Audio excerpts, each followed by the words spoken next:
তোমার নবীর খতমে নবুয়তের মুকুট লয়া কাদিয়ানীরা টানাটানি করে, সব দায়িত্ব হুজুরের। তাশহাদু আন্না মুহাম্মাদুর রাসূলুল্লাহ, তুমি বলো কেন? হুজুর গো কাম হুজুর করে ছেড়ে দাও। তুমি কেন বলো? কেন তোমাকে কবর দিতে হয়? কেন তোমার জানাজা পড়তে হয়? যার মিল্লাতের উপর তুমি কবরে যাচ্ছ তার খতমে নবুয়ত নিয়ে টানাটানি হবে আর তুমি চুপচাপ থাকবা। আবার যারা আন্দোলন করবে তাদেরকে উপহাস করবা, তাচ্ছিল্য করবা, বিরুদ্ধে করবা। খোদার কসম খায়া বলি, কসম খায়া বলি, কসম খায়া বলি, কোন মুফতি নাই আর বিরুদ্ধে ফতোয়া দিবে খতমে নবুয়তের আন্দোলনের বিরুদ্ধে কেউ যদি টু শব্দ করে তার ঈমান থাকবে না, ঈমান থাকবে না। কসম আল্লাহ, ঈমান থাকবে না। তো বলেন এবার সমস্ত নিয়ামতগুলোর মর্যাদা এক না ছোট বড় আছে?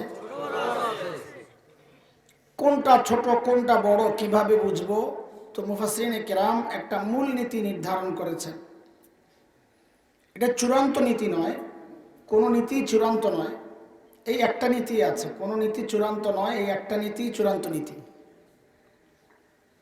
সেটা হচ্ছে কোরআনের আল্লাহর নিয়ামত বর্ণনার ক্ষেত্রে কখনো কখনো আল্লাহ শব্দ মান ব্যবহার করেছেন। মান, মানের বাংলা তর্জমা করলে সহজে করতে হয় খোঁটা দেওয়া। আচ্ছা বলেন তো, আমরা যখন কাউকে খোঁটা দেই, ধরেন কাউকে আপনি 100 টাকা দিয়েছেন, আবার 1 লক্ষ টাকা দিয়েছেন, খোঁটা দেওয়ার সময় কি বলবেন? তোর না একদিন 100 টাকা দিয়েছিলাম। কোনটা দিবেন? বড়টার দেয় মানুষ। খোঁটা কোনটার দেয়? বোঝা গেল যে সমস্ত নিয়ামতের ক্ষেত্রে আল্লাহ মান ব্যবহার করেছেন, বুঝতে হবে আল্লাহর দেওয়া ওই নিয়ামতগুলো বান্দার জন্য সবচেয়ে বড় নিয়ামত। কিন্তু আল্লাহর ক্ষেত্রে খোঁটা দেওয়া এই তর্জমা করা যায় না, খোঁটা দেওয়া খারাপ কাজ। এই জন্য আল্লাহর ক্ষেত্রে আমাদের বড়রা তর্জমা ভিন্ন করেছেন মানের, যে আল্লাহ অনুগ্রহ প্রকাশ করেছেন। তো যে সমস্ত নিয়ামতের ক্ষেত্রে আল্লাহ অনুগ্রহ প্রকাশ করেছেন, বুঝতে হবে ওই নিয়ামতগুলো আল্লাহর দেওয়া সবচাইতে বড়। যেমন একটা উদাহরণ দিয়ে বুঝাই, সূরা হুজুরাতের শেষ আয়াতের আগের আয়াতে একটা নিয়ামতের কথা আছে। সেই নিয়ামত বর্ণনা করার ক্ষেত্রেও আল্লাহ মান শব্দ ব্যবহার করেছেন। মালিক বলেন, يمنون عليك أن أسلموا قل لا تمنوا علي إسلامكم بل الله يمن عليكم أن هداكم للإيمان إن كنتم صادقين। সহজ কথা হচ্ছে আল্লাহ বলেন, বান্দা ইমানের নিয়ামত দিয়ে আমি তোমার উপর একটা বড় দয়া করছি। কাজে আল্লাহর পক্ষ থেকে যত নিয়ামত আমরা পেয়েছি তার মধ্যে ইমানের নিয়ামত একটা বড় নিয়ামত। বুঝছেন কথা? আরেকটা নিয়ামতের কথা যে আয়াতে আসছে, ওই আয়াতটা আমি শুরুতে তিলাওয়াত করেছি। মালিক বলেন, لقد من الله على المؤمنين إذ بعث فيهم رسولا من أنفسهم يتلو عليهم آياته ويزكيهم ويعلمهم الكتاب والحكمة وإن كانوا من قبل لفي ضلال মুবিন।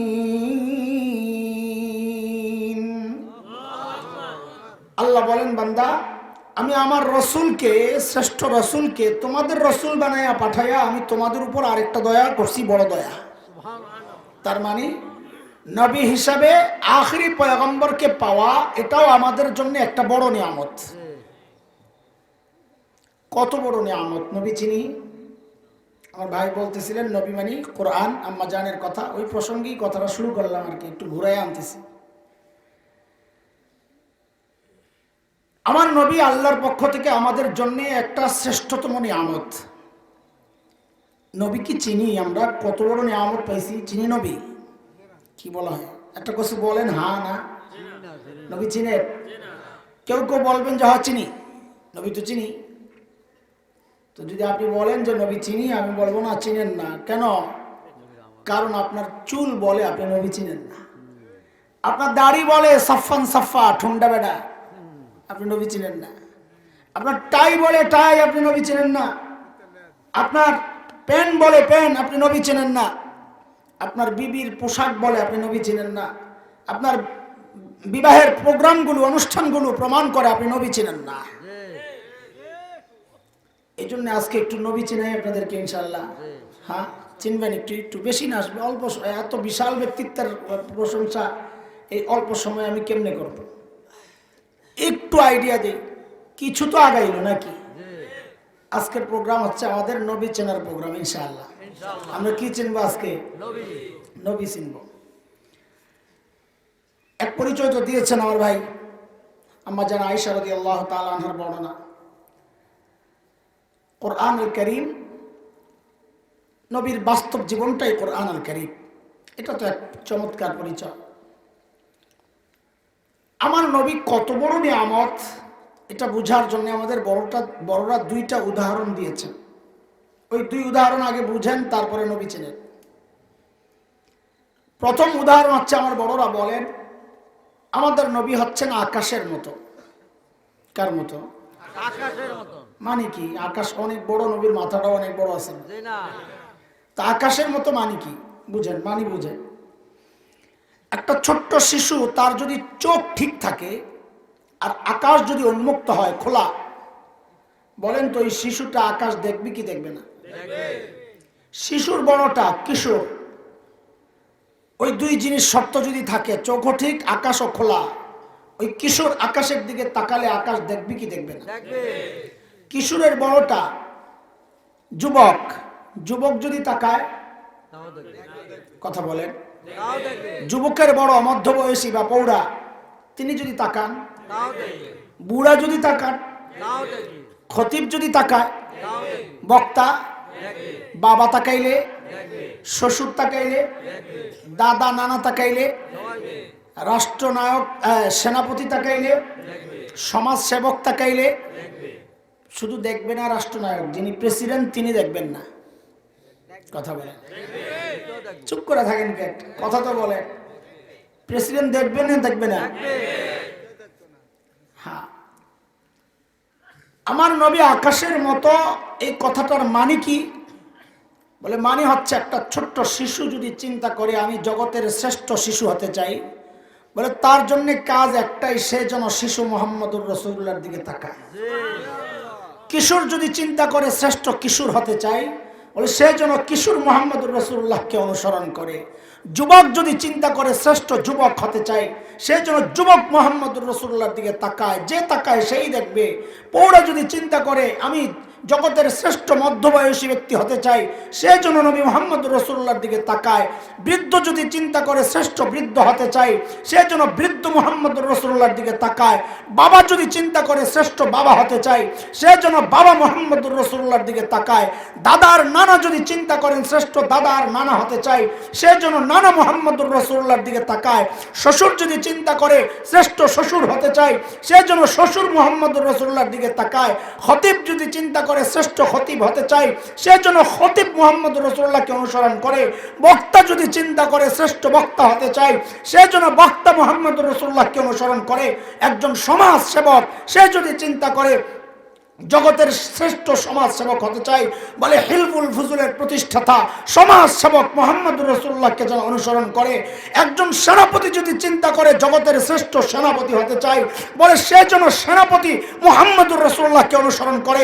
একজন প্রেসিডেন্ট রাষ্ট্রনায়ক যদি চিন্তা করেন ইতিহাসের শ্রেষ্ঠ রাষ্ট্রনায়ক হতে চাই, বলে দুনিয়ার কোনো তন্ত্রে মন্ত্রে কাজ হবে না, ইজমেয়ার সিস্টেমে কাজ হবে না, রাস্তা একটাই, রাষ্ট্রনায়ক মুহাম্মদুর রাসূলুল্লাহকে অনুসরণ করো। আমার নবী এরকম বিশাল ব্যক্তিত্ব, যে যেই জায়গা থেকে ফলো করতে চায়, আকাশ যেমন যে চায় দেখতে দেখতে পায়, আমার নবীকে যে যেই জায়গা থেকে ফলো করতে চায়, সে সেই জায়গা থেকে তার শ্রেষ্ঠ রাস্তাটা পেয়ে যাবে। এত বিশাল ব্যক্তিত্ব আমার নবী। আরেকটা উদাহরণ বুঝেন, মাথায় রেখে এই উদাহরণগুলো শুধু সময় কাটানোর উদাহরণ না, পুরা বয়ানের ঢোকার জন্য এগুলা মূল। এই উদাহরণ যত বুঝবেন, পরের কথাগুলো বোঝা তত সহজ হবে। আরেকটা উদাহরণ দিয়ে থাকেন আমাদের বড়রা, এই কথাগুলো আমার না ভাই, আমি আগে আত্মসমর্পণ করি, আমি নিজে কিচ্ছু জানি না ঘোরার ডিম, বড়দের কথাগুলো পড়ি, পড়া পড়ে আপনাদের শোনাই, আর কোনো কাজ নাই, নিজের কোনো কথা নাই। বড় আরেকটা উদাহরণ দিয়েছেন, একজন বাবা, ধনী বাবা,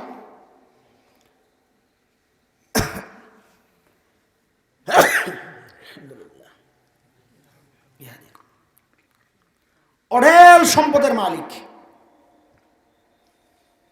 টাকা পয়সার কোনো অভাব নাই, তার একটা মেয়ে।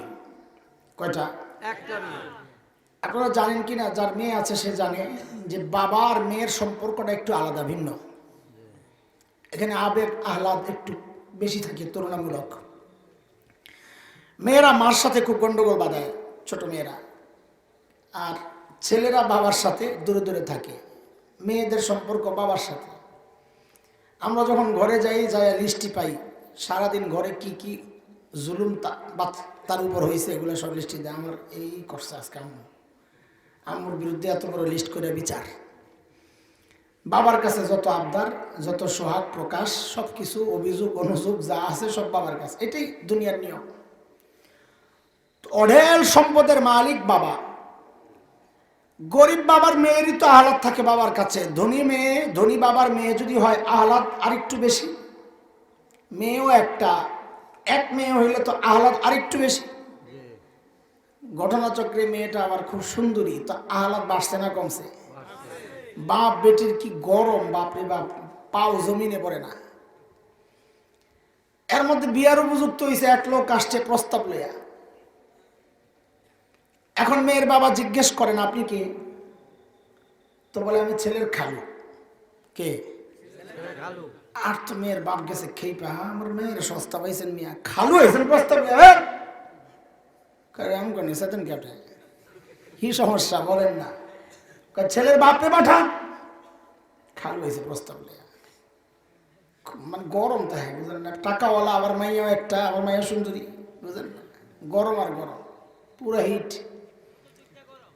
হ্যাঁ, কথা কইেন না, চুপচাপ শুনেন, খালি শুনবেন। আপনারা শুই না মজা নেবেন, আমি বইলা মজা নেব। নবীর এশক আর মহব্বত নিয়ে শোনেন, কোনো আওয়াজ উচ্চারণ করেন না। আমি জিজ্ঞেস করলে বললেন, জিজ্ঞেস ছাড়া কোনো কথা বলেন না, মনোযোগ নষ্ট হয় এতে, বুঝলেন না? অন্য কিছু না। আর বেশি মনে চাইলে আইসেন, মাইক দিয়ে বললেন, অসুবিধা নাই, আমি সেরে যাব। তো বলে, কে আসবে? বলে, ছেলের বাবাকে পাঠান। ঠিক আছে, চেতনকে পাঠাইতেছি। তো ছেলের বাপরে পাঠাইছে, ভাই তোমার বলার প্রস্তাব তুমি লইয়া যাও। তো বাপ আসছে প্রস্তাব লেখা, আপনি কে? আমি ছেলের বাপ। নাম কি আপনার? অমক। দাদার নাম, বাপের নাম, সব 14 গোষ্ঠী খবরটা বলে লইছে। ছেলের অবস্থা কি, হাইট কেমন, চেহারা কেমন, কালার কেমন, আর খোঁজ খবর নেয়নি না, আন্দাজে দিয়ে দেয়। বাড়ি ঘরের কি অবস্থা, কাদের সাথে চলছে, বন্ধু বান্ধব কারা, এই খবরও তো লয় নাকি?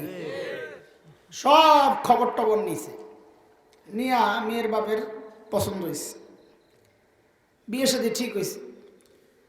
এখন এই মেয়েকে বিদায়ের সময় বাবা যে শাড়িটা কিনবেন, বলেন তো সেই শাড়িটা কম দামি হবে না দামি? কেন? বাবার টাকার অভাব নাই, খরচের জায়গা নাই, মেয়ে ছাড়া তো নাই কেউ। তো শাড়ি কিনতে যায় তো দামি আর সুন্দর শাড়িটা কিনে, গয়না কিনতে যায় তো সুন্দর দামি গয়না কিনে, প্রসাধনী কিনতে চায় তো সবচাইতে দামি আর সুন্দর প্রসাধনীগুলো কিনে, সব সেরা সেরা জিনিস দিয়ে মেয়েকে সাজাইয়া বিদায় করে কিনা? গরিব বাবাও তো চায় সবচেয়ে ভালো জিনিসটা দিয়ে মায়ারে বিদায় করতে, না? এইভাবে মেয়েকে বিদায় করে। ও দোস্ত, এই উদাহরণটা মাথায় ঢোকান আগে। আল্লাহ তাআলা তার হাবিব সাল্লাল্লাহু আলাইহি ওয়াসাল্লামকে দুনিয়ায় পাঠানোর ক্ষেত্রে সব বিষয় লক্ষ্য করেছেন। প্রস্তাব হইতে লইয়া বিদায়ের সময় যা যা সেরা সেরা জিনিস আছে, সব সেরা সেরা জিনিস দিয়ে আল্লাহ আমার নবীকে দুনিয়ায় পাঠিয়েছেন। সুবহানাল্লাহ। প্রথম হইল প্রস্তাবের ব্যাপার। আল্লাহ তাআলার সিদ্ধান্ত, আমার নবীকে আমি প্রস্তাব দেওয়া ছাড়া দেব না, চায়া নিতে হইবে আমার কাছ থেকে, কারণ ফ্রি জিনিসের দাম থাকে না। মানুষের নেচার হচ্ছে যে জিনিস অর্জন করা যত কঠিন, তার কাছে এটার মূল্য তত বেশি। আল্লাহ তাআলারও সিদ্ধান্ত, আমি আমার নবীকে ফ্রি দিব না, প্রস্তাব দেওয়া লাগবে। তো প্রস্তাব কে দিবে? দেবনি আমরা। তো আল্লাহর সিদ্ধান্ত, না না, প্রস্তাব যেতে দিলে হবে না, ছেলের বাপ দিতে হইব। কে দিতে হবে? ছেলের বাপকে। এই ইব্রাহিম আলাইহিস সালাম। ঠিক আছে, এটা ঠিক আছে, এক দৃষ্টিকোণ থেকে এটা ঠিক আছে। বলেন ছেলের বাপকে? মিল্লাতা আবিকুম ইব্রাহিম হুয়া সাম্মাকুমুল মুসলিমিন।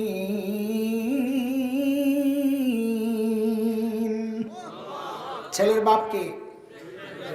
খলিল ইব্রাহিম যখন বাইতুল্লাহ বানান, আল্লাহ খলিলের দিলের মধ্যে কথা ঢেলে দিয়েছেন, খলিল আপনি এত দামি একটা কাজ করেছেন, আমি আপনাকে পুরস্কার দিতে চাই। খলিল, পুরস্কার কি চাইবেন? চান আমার কাছে। আল্লাহ দিলের মধ্যে ঢেলে দিয়েছেন। খলিল চিন্তা করেছেন, সারা জিন্দেগি চায়া চায়া পাইলাম জবিহুল্লাহ ইসমাইল। কারে পাইছেন চায়া চায়া? সারা জিন্দেগি চায়া চায়া পাইলাম ইসমাইল জবিহুল্লাহ। এইবার আর ছোট মোটো কিচ্ছু চাইব না, এবার সেরাটাই চাইবো। চায়া বসছেন হাবিবুল্লাহ। কোরআনের কথা আমি একটু ঘুরে বুঝেছি। এইবার চায়া বসছেন কাকে? রব্বানা ওয়াবাস ফীহিম রাসূলাম মিনহুম ইয়াতলু আলাইহিম আয়াতিক ওয়া ইউআল্লিমুহুমুল কিতাবা ওয়াল হিকমাতা ওয়া ইউযাক্কিহিম ইন্নাকা আনতাল আজিজুল হাকীম।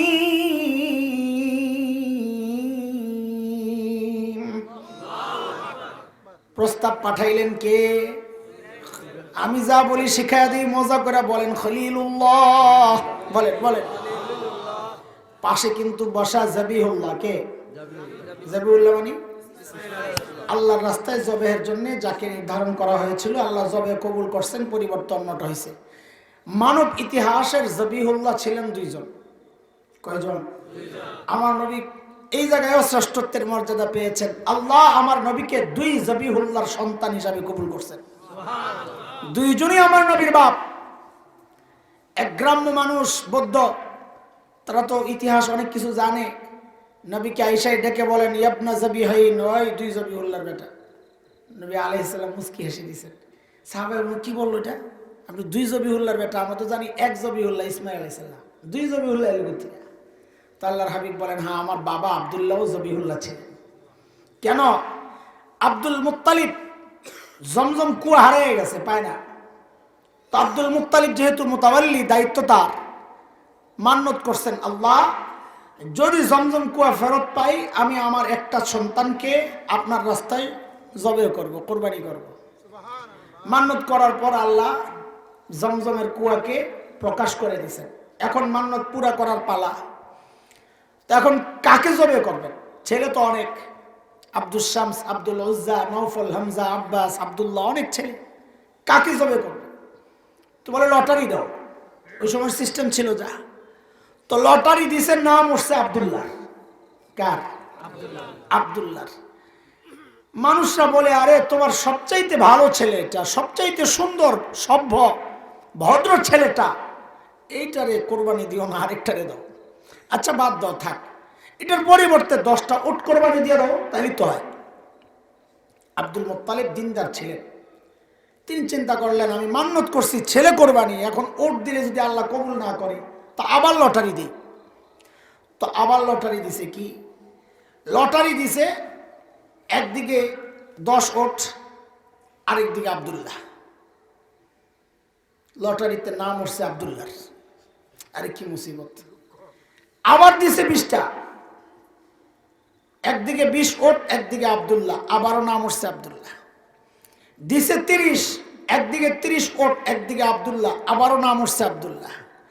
40 আব্দুল্লাহ, 50 আব্দুল্লাহ, 60 আব্দুল্লাহ, 70 আব্দুল্লাহ, 80 আব্দুল্লাহ, 90 আব্দুল্লাহ। যেই 100 উট দিছে, এইবার লটারিতে নাম উঠছে 100 উটের।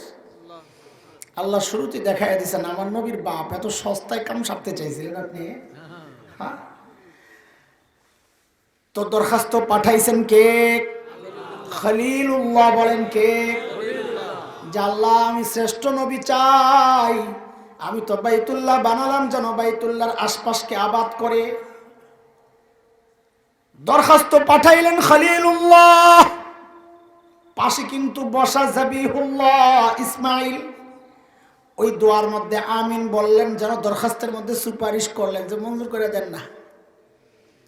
তো এইবার বলেন আবার সুন্দর করে আয়েশকার মহব্বত নিয়ে আশেকে রসুলের মতো বললেন, জিলাপি খাওয়াবো না, কিন্তু কথা শোনেন না। আছে রে পোড়া কপাল, এই সব পোড়া কপাল। জিলাপি ছাড়া আপনারা কি জন্য বইয়ে দিচ্ছেন এতক্ষণ?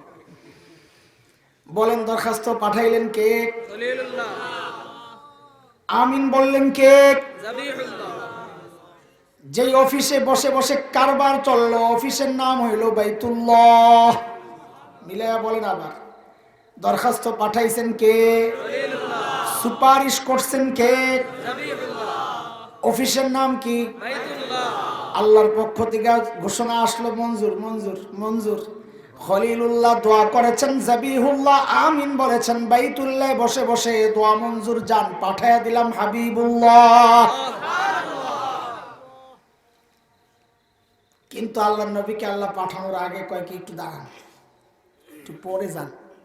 কি জন্যে? কই প্রধান বক্তা আইতে একটু দেরি হইলে মাহফিল একটু এলোমেলো হয়। আগের বক্তা বেচারার একটা নির্দিষ্ট টার্গেট থাকে, ওই টার্গেটে বয়ান গুছায় এলায়। তখন আয়োজকরা যখন কানে কানে বলে যে হুজুর হাসান জামিল আসতে একটু দেরি হইব, তখন মিজাজটা দেখি খারাপ লাগে রে ভাই, যত বড় বক্তাই হোক। কারণ বয়ান এখন আর গুছগাছ থাকে না, গুছায় এলাইছে। তখন এলোমেলো কথাবার্তা শুরু হয়। তখন পাবলিকের মধ্যে কয়েক শ্রেণী হয়। কেউ আছে কয় জায়গাটা গরম করছি ছাড়ুন না, কেউ যায় একটু অজু ইস্তেঞ্জা করতে, আর কেউ আর একটু দূরে যায় শয়তানের লেঞ্জাটা নিয়ে। আসেনিও মাহফিল এলোমেলো। এর মধ্যে ওই রাস্তার পাশে, কি রাস্তা কোথেকে জানলো রে? আইলের আইলের আইলের রাস্তা, আইলের রাস্তায় আয়া পড়ছে। ওখান থেকে ফোন দিছে, ও ভাই মহিব আমরা আয়া পড়ছি। মহিবুল বেচারা কলজাত পাই না, সবাই খালি হারে খোসায় হুজুর আয় নাকি। যেই শুনছে হুজুর আয়া পড়ছে, মহিবুল দিছে দৌড়, ঘোষককে কয়টা ঘোষণা দে, হুজুর আয়া পড়ছে। তো ঘোষণা দেয়, লিল্লাহি তাকবীর, আল্লাহু আকবার, প্রধান বক্তার আগমন, শুভেচ্ছা স্বাগত। কয়নি কেন? মাহফিলটারে গুছানোর জন্য। যারা এলোমেলো তারা ধরো দৌড়ে প্রধান বক্তা আয়া পড়ছে। ঠিক আল্লাহ তাআলা প্রিয় হাবিবকে দুনিয়ায় পাঠানোর ক্ষেত্রে এইটারও মিস করেন নাই। নবী আপনি যায়েন না, মাহফিলটা একটু এলোমেলো, আমি একটু ঘোষণাটা দেয় লই যে এই প্রধান বক্তা আসতেছে, তো সব ঠিক হয়ে যাব। ঘোষণা কে দিবে? তো আল্লাহকে নবী ঈসা, দাঁড়ান আপনি, কম বিজনিল্লাহ, ঘোষণা আপনি দেন। তো নবী ঈসা ঘোষণা দিলেন। আরে কোরআনের কথা আমি একটু ঘুরে কইতেছি আর কি। সূরা সাফ আয়াত 6 নবী ঈসা ঘোষণা দিচ্ছেন, ও ইয ক্বালা ঈসা ইবনু মারইয়াম ইয়া বানি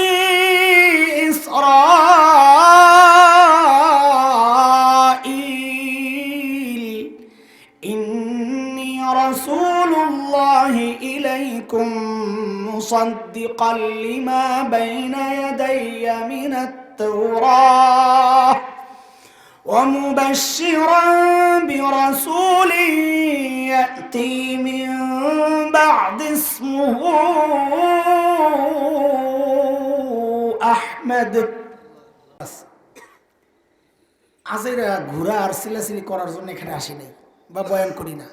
একটা টার্গেট আছে আমাদের, একটা টার্গেট নিয়ে, একটা মিশন নিয়েই বয়ানের ময়দানে নামা। সেই টার্গেটের কথাগুলো ফাঁকে ফাঁকে আমি বলবো।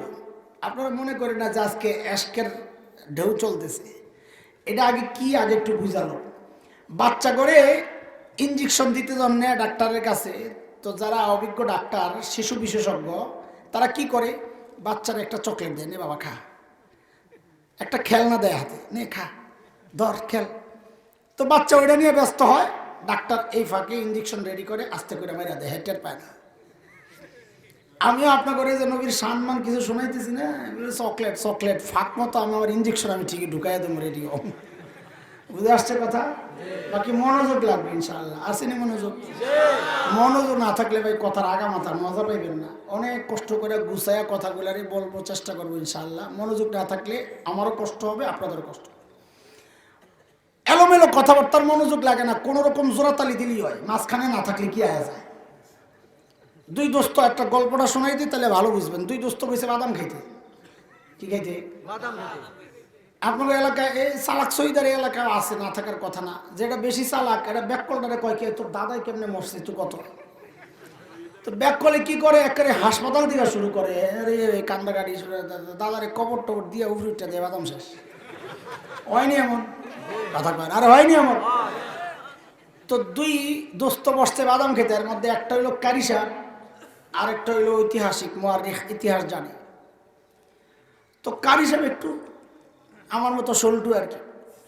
তো মুআররিখ ইতিহাস যে জানে তারে কয় কি দোস্ত তুই তো অনেক ইতিহাস জানোস, কোরআনে আসছে আহসানুল কসাস, সবচাইতে চমৎকার ইতিহাস হচ্ছে নবী ইউসুফ আলাইহিস সালাতু ওয়াস সালামের গল্প, নাকি? একটু গল্পটা শোনা না, প্রতিদিন শুনি না। তো ঐতিহাসিক যে, সে তো ইতিহাস পইরা পইরা মাথা তার তো চালাক হয়েছে, সে ইতিহাস থেকে শিক্ষা লইছে না অনেক। এই বাদামের কাহিনীও তো সেই ইতিহাসে বসছে। তো ইতিহাসে কত ইউসুফ আলাইহিস সালামের কিসসা শুনবি, বাদাম ভাঙ্গে আর কয় হ্যাঁ কত শোন। ফার্সিতে মেরে দিছে, কি বলে পীর বুত পসের দাস গুম সুদ বাজিয়াফত।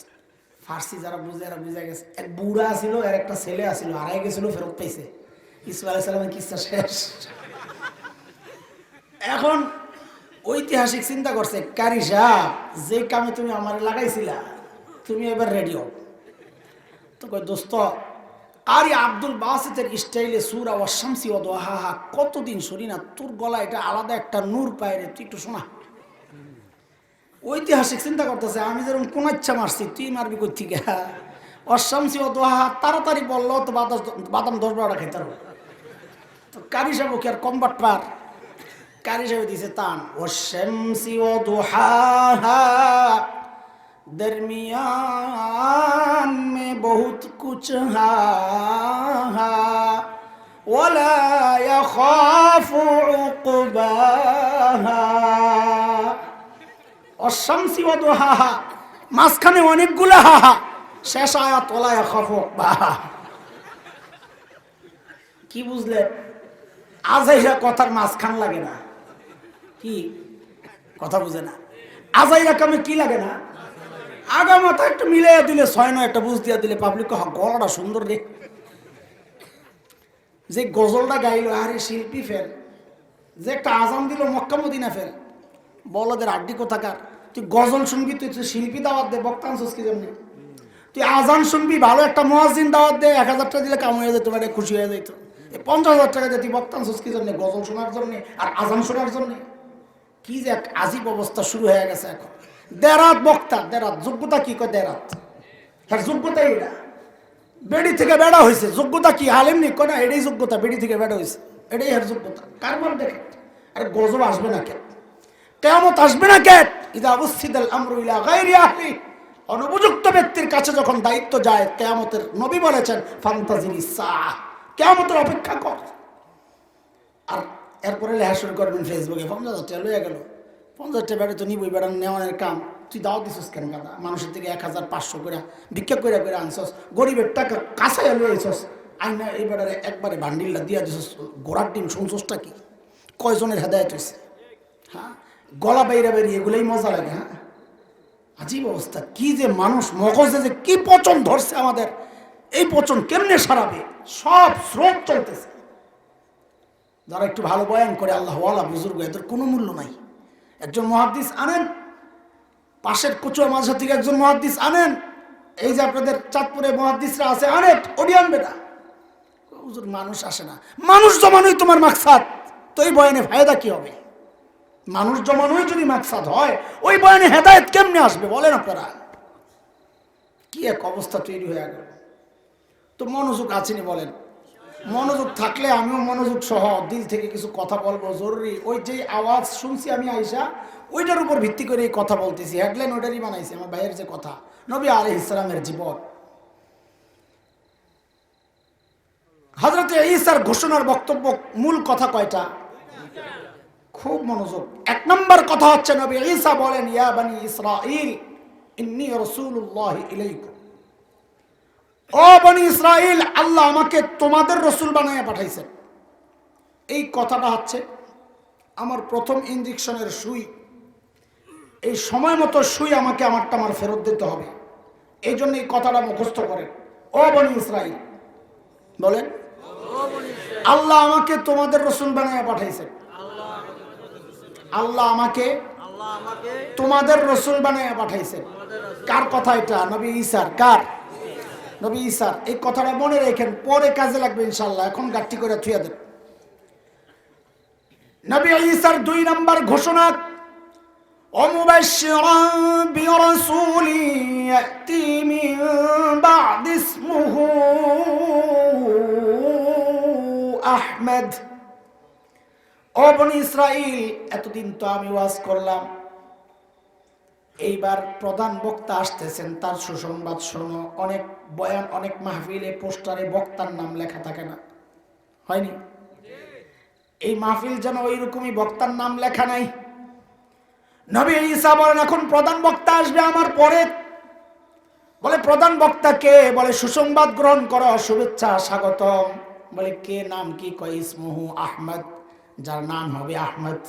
কি না? আরে আল্লাহ যা দিছেন তো সেরা সেরা দিছেন, মনে আসেনি কথা? নাম দিছেন তো সেরা নাম দিছেন। আমার নবীর 2টা নাম। কয় নাম? মূল নাম 2টা, এক নাম মুহাম্মদ আর এক নাম আহমদ। আরে আমার তো এলেম কালাম নাই, তারপরে এই 2 নাম নিয়ে যদি ঘাটাঘাটি করি রাত শেষ হয়ে যাবে, খালি মজা আর মজা, মজা আর মজা। মুহাম্মদ মানে সবচেয়ে বেশি প্রশংসিত। কাফেররা হাটে ঘাটে মাঠে যায় যখন বলতো এই মুহাম্মাদের কাছে যাবা না, খারাপ লোক, তো মানুষ বলতো যিনি সবচেয়ে বেশি প্রশংসিত তিনি আবার খারাপ হয় কেমনি? আল্লাহ কি নাম রাখছে দেখেন। মশওয়ারা বসছে, বলে এই নাম পাল্টাইতে হবে, এই নাম রাখা যাবে না। জঙ্গি রাজাকার মার্কা একটা কিছু দি, বলে কি নাম দিবি? তো সিদ্ধান্ত হয়েছে এখন থেকে নাম ডাকবো মুজাম্মাম। কি নাম? মুজাম্মাম মানে সবচেয়ে বেশি নিন্দিত। এখন মাঠে যায় বলে ওই মুজাম্মামের কাছে যাইবা না, খারাপ লোক। এবার পাবলিক জিজ্ঞেস করে মুজাম্মাম কেডা, চিনলাম না তো, লাগছিনি ভেজাল। আরে আল্লাহ কি নাম রাখছেন, সুবহানাল্লাহ। তুমি সারা জিন্দেগি নবীর বদনাম করবা, বদনাম করবা, দিন শেষে জিজ্ঞেস করা হবে রে পোড়া কপাল তুই কার বদনাম করলি? কলে যিনি সবচেয়ে বেশি প্রশংসিত। যিনি? তুই পাগল নাকি? সবচেয়ে বেশি প্রশংসিত তার আবার বদনাম হয় কেমনি? অথচ আল্লাহর হাবিবের দুশমনদের অবস্থা দেখেন, এক একটার নাম কি। ওই যে সাম্প্রতিক কালে একটা গেছে, এই যে ফ্রান্সের প্রেসিডেন্ট, কি নাম রে? ম্যাক্রো। আমি একদিন একটা আরবি প্রবন্ধ লিখতেছি, লেখা নিজে হাসতেছি, আর কি লিখলাম এটা, ম্যাক্রো লেখছি, দিয়ে হয়েছে মাকরু। আরবিতে লেখলো তো মাকরুই হয়। মাকরু মানে কি? অপছন্দনীয়। কি? এইবার আপনি এই মাকরুর সারা জিন্দেগি প্রশংসা করেন, দিন শেষে জিজ্ঞেস করা হবে আরে ভাই তুমি কার প্রশংসা করলা? কয় মাকরু সাহেবের। আরে আমার নবীর আল্লাহ কি নাম রাখছেন দেখছেননি? আমার নবীর আরেক নাম আহমদ। আহমদ মানে সবচেয়ে বেশি প্রশংসাকারী। মাকামে মাহমুদের মধ্যে আল্লাহ তাআলার এমন এমন প্রশংসা করবেন, এমন এমন শব্দে নবী বলেছেন ওই শব্দে আর কোনোদিন কেউ প্রশংসা করে নাই, করবেও না। এত দারুণ এক শব্দ, এটার চমৎকার বানান শৈলীটাও আজীব। আশেকে রসুলরা মজা পাইছেন, এটা হাদিসের কথা না। আমি যে কথাগুলো এখন বলবো এটা আশেকে রসুলদের দিলের কথা, হাদিসের কথা না। বলে তাকায়া দেখো, আহমদটার দিকে তাকায়া দেখো, আল্লাহ কি সুন্দর করে নামটারে সাজাইছেন। এর দোস্ত, আল্লাহ তাআলা আমার নবীকে দুনিয়ায় পাঠাইছেন ইবাদত শেখানোর জন্য। কিসের জন্য? বলেন ইবাদতের মধ্যে শ্রেষ্ঠ ইবাদত কোনটা? বলেন না। শ্রেষ্ঠ ইবাদত কোনটা? নামাজ। এর দোস্ত, আল্লাহ তাআলা যেন আমার নবীর নাম আহমদ দিয়া ওই নামাজটারে সাজাইছেন। নামাজের মধ্যে 4টা পরিবর্তন, সুদা, কিয়াম, রুকু, সেজদা আর বৈঠক। বলে 4টা আমল যেন আমার নবীর পুরার নামটা। এই ওই পশ্চিম দিকে দাঁড়াও না, তুমি সোজা দাঁড়ায় যাও, দেখেন, খেয়াল করেন। আল্লাহু আকবার। এই যেন আহমদের আলিফটা দাঁড়ায় রয়েছে, দেখেন খেয়াল কইরা। রুকুতে যাও, রুকুতে যাও, দেখেন আহমদের হাটা কি সুন্দর করে যেন দাঁড়ায় আছে। এইবার সেজদায় যাও, সেজদায় যাও, এইবার তাকায় দেখেন মিমের মাথাটা যেন শুয়ে আছে। এইবার সুন্দর করে আত্তাহিয়াতুর সূরতে বসো, দেখেন ডালটা কি সুন্দর করে বসে রয়েছে। সুবহানাল্লাহ। আরে শুধু তাই না, এই ভাষার মধ্যে শ্রেষ্ঠ ভাষা কোনটা? ইন্টারন্যাশনাল ভাষা কোনটা? না ইংরেজি? এই যে কে কয় ইংরেজি দেখছেন নি? আর 2 হাত মাটির নিচে গেলেই তো ইংরেজি চলে না নাকি? ফেরেশতারা জিজ্ঞেস করবে হু আর ইউ? কি জিজ্ঞেস করবে বলেন না? মার রব্বুকা, এটা চাইনিজ ভাষা বলেন না? আরে মাটির নিচে যেই ভাষা চলে, আসমানের উপরে যেই ভাষা চলে, আসমান আর জমিনের মাঝখানে যেই ভাষা চলে, জান্নাতেও যেই ভাষা চলবে, ওইটা না আসল ইন্টারন্যাশনাল। কথা বলেন ঠিক কিনা? আরে আল্লাহ তাআলা ওই ভাষাটাকেও যেন আমার নবীর নাম দিয়েই সাজাইছেন। বলে মানিটা কি বুঝলাম না? বলে বুঝো, আমার নবীর যতগুলো নাম আছে প্রত্যেকটা নামের প্রথম অক্ষর দিয়েই যেন আল্লাহ আরবি ভাষার বর্ণগুলা সাজাইছেন। সুবহানাল্লাহ। আপনি আলিফ থেকে ইয়া পর্যন্ত টান দিয়া দেখেন না, প্রত্যেকটা অক্ষর যেন আমার নবীর নামের প্রথম অক্ষর। আপনি যদি আলিফ টান দেন আমার নবী আহমদ, আপনি যদি বা টান দেন আমার নবী বশীর, আপনি যদি তা টান দেন আমার নবী তাকি, আপনি যদি সা টান দেন আমার নবী আস-সাকিব ধ্রুব তারক, আপনি যদি জিম টান দেন আমার নবী জামিল সবচাইতে সুন্দর, আপনি যদি হা টান দেন আমার নবী হামিদ সবচেয়ে বেশি প্রশংসাকারী, সবচেয়ে বেশি প্রশংসিত, আপনি যদি খা টান দেন আমার নবী খাতামুন নবিয়্যিন সর্বশেষ নবী, আপনি যদি দালকে টান দেন আমার নবী দাইয়ান ইলাল্লাহি বিইজনি, আপনি যদি জালকে টান দেন আমার নবী জাকি সবচেয়ে বেশি মেধাবী, আপনি যদি রাকে টান দেন আমার নবী রাহমাতুল লিল আলামিন, আপনি যদি জাকে টান দেন আমার নবী জাইরুল জান্নাহ দুনিয়ায় থেকেই জান্নাত ভ্রমণ করে আসছেন, আপনি যদি সিনকে টান দেন আমার নবী সাইয়্যিদুল বাশার, আমার নবী সাকিয়ে কাউসার, আপনি যদি শিনকে টান দেন আমার নবী শফিউল মুজনিবিন, আপনি যদি সাদকে টান দেন আমার নবী সফিউল্লাহ, আপনি যদি দাদকে টান দেন আমার নবী দামিন উম্মতের জিম্মাদার, আপনি যদি তাকে টান দেন আমার নবী তাইয়্যিব তাহির, আপনি যদি জাকে টান দেন আমার নবী জাহির লাইসাল বাতিন। বেদাতীরা বলে নবী জাহিরও জানে বাতিনও জানে, গায়েব জানেওয়ালা একমাত্র কে? আল্লাহ। আপনি যদি আইনকে টান দেন আমার নবী আব্দুল্লাহ, বলে আব্দুল্লাহ তো আমরা আব্দুল্লাহ না? বলে আমরা যে আব্দুল্লাহ আল্লাহ স্বীকার করছি, আমার নবী যে আব্দুল্লাহ আল্লাহ স্বীকার করছেন। সুবহানাল্লাযী আসরা বিআবদিহি লাইলাম মিনাল মাসজিদিল হারাম ইলাল মাসজিদিল আকসা, আমার নবী যে আব্দুল্লাহ এটা আল্লাহ নিজে স্বীকৃতি দিয়ে দিয়েছেন। সুবহানাল্লাহ। আপনি যে গায়নকে টান দেন গুয়ুর মানে আত্মমর্যাদা, নবী বলেছেন আনা গায়রু মিনকুম, তোমাদের মধ্যে সবচেয়ে বেশি আত্মমর্যাদা আমার। আপনি যদি ফাকে টান দেন আমার নবী ফারিক বাইনাল হক ওয়াল বাতিল, হক বাতিলের চূড়ান্ত পার্থক্যকারী। আপনি যদি কফকে টান দেন আমার নবী কারিউল কোরআন, কোরআনের সর্বপ্রথম তিলাওয়াত করনেওয়ালা। আপনি যদি কাফকে টান দেন আমার নবী কাফিলুল উম্মাহ, উম্মতের কাফিল। আপনি যদি লামকে টান দেন আমার নবী লাঈমুশ শয়তান, শয়তানের সবচেয়ে বড় নিন্দাকারী। আপনি যদি মিমকে টান দেন আমার নবী মুহাম্মদ, আমার নবী মাহবুব, আমার নবী মনসুর, আমার নবী মুজাম্মিল, আমার নবী মুদ্দাসির, আমার নবী মুস্তাফা সাল্লাল্লাহু আলাইহি ওয়াসাল্লাম।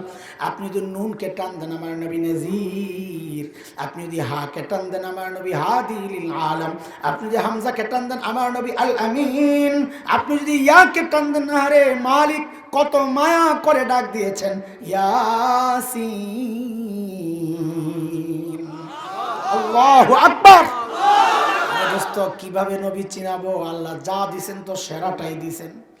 আরে চোখ দিছেন তো সেরা চোখ দিছেন, কান দিছেন তো সেরা কান দিছেন, নাক দিছেন তো সেরা নাক দিছেন, কালার দিছেন তো সেরা কালার দিছেন, চুল দিছেন তো সেরা চুল দিছেন, থুতু দিছেন তো সেরা থুতু দিছেন, আরে ঘাম দিছেন তো সেরা ঘাম দিছেন। আমার আর তোমার ঘামের দুর্গন্ধে ধারে কাছে কেউ বসতে পারে না। আর নবীর ঘাম সাহাবায়ে কেরাম সংগ্রহ করতেন কেন? কোনো বিয়ে শাদীর মজলিসে একটু ঘাম লাগায়া দিতেন, পুরা মজলিসটা সুঘ্রাণে মৌন করত। আল্লাহু আকবার। আরে বন্ধু দিছেন তো আবু বকরের মতো শ্রেষ্ঠ বন্ধু দিছেন, আরে কিতাব দিছেন তো শ্রেষ্ঠ কিতাব দিয়েছেন, উম্মত দিছেন তো শ্রেষ্ঠ উম্মত দিছেন। সুবহানাল্লাহ।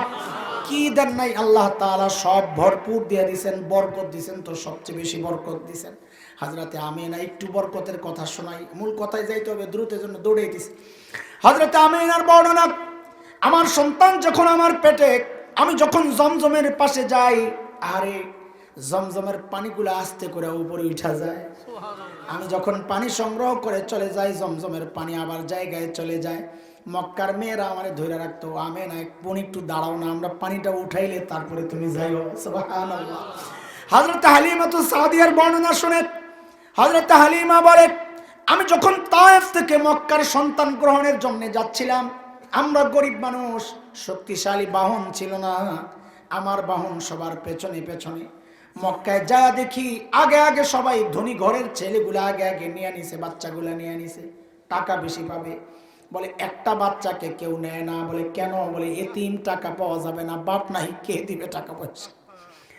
হযরত হালিমা বলেন, আমি আমার স্বামীকে বললাম, খালি হাতে যাওয়ার চেয়ে চলেন ওই এতিম বাচ্চাটাকে নিয়ে নেই।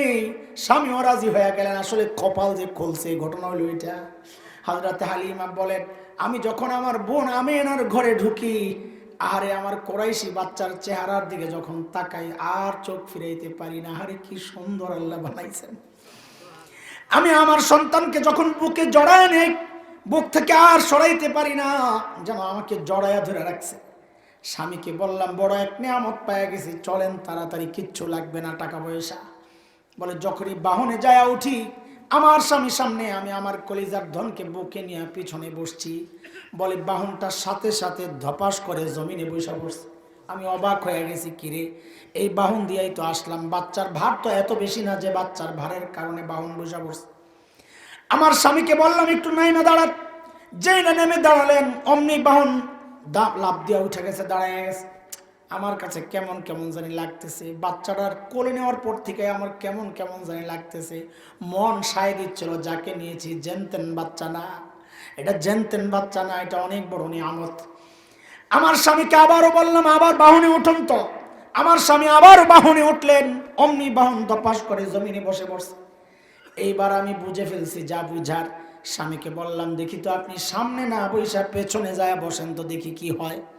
বলে যেই না আমার স্বামী নাইমা পেছনে যায় বসলো, অমনি বাহন লাফ দিয়া উঠা এবার সবার আগে আগে দৌড়ায়। আল্লাহ দেখায় দিচ্ছেন, আর আমার নবী ছোট্ট শিশু, তাতে কি? আমার নবীকে পিছ দিয়ে বসা যাবে না, ইজ্জত দেওয়া লাগবে। হযরত হালিমার বাহন এখন সবার আগে আগে দৌড়ায়। তায়েফের মেয়েরা জিজ্ঞেস করে, ও হালিমা, বাহন তো ছিল দুর্বল, কি খাওয়াইছো এটারে হঠাৎ করে এত তেজ হয়ে গেল? হালিমা বলে, এটা আমার বাহনের কোনো কারামতি না, এটা আমার কুরাইশি সন্তানের বুজুর্গি কারামতি। আল্লাহু আকবার। যখন তায়েফে পৌঁছে হযরত হালিমার বর্ণনা, আমার বকরিগুলা যখন ঘাস খায় আসে, ওলান ভরা দুধ, তায়েফের মেয়েরা দেখে অবাক হয়, কিরে আমাদের বকরির ওলান ভরে না, হালিমারটা কেন ভরে? আয়েশা জিজ্ঞেস করে, হালিমা তোমার বকরিগুলা কোন জায়গায় ঘাস খায়, একটু দেখায়া দাও না। ওই যে আমরা মোটা তাজা পোলাপান দেখলে কই, ওই তোর বাপে কোন দোকানের সাইল খাওয়ায় একটু কথা বলেনি।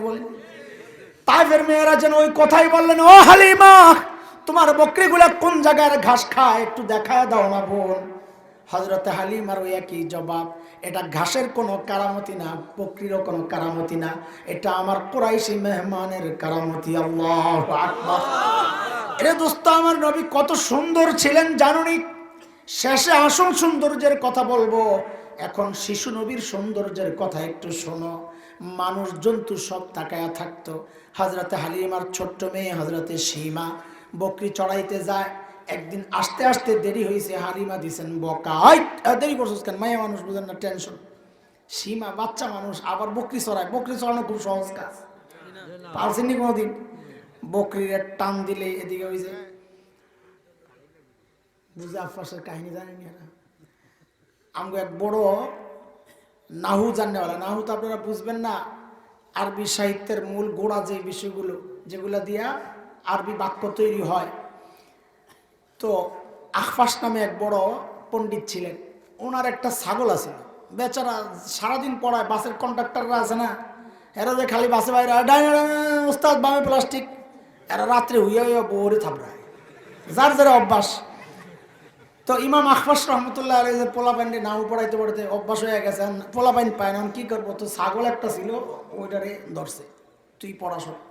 তো পড়াটা শুন না, জিগায় বুঝছস নি, তো কান ছাড়া দিলে ছাগলটা, ছাগলের কাম হইতো মাথা, তা আবার কান ধরে শিখায়, বুঝছস তুই তো ছাড়া দিলে ছাগল মাথা লাগা দেয়।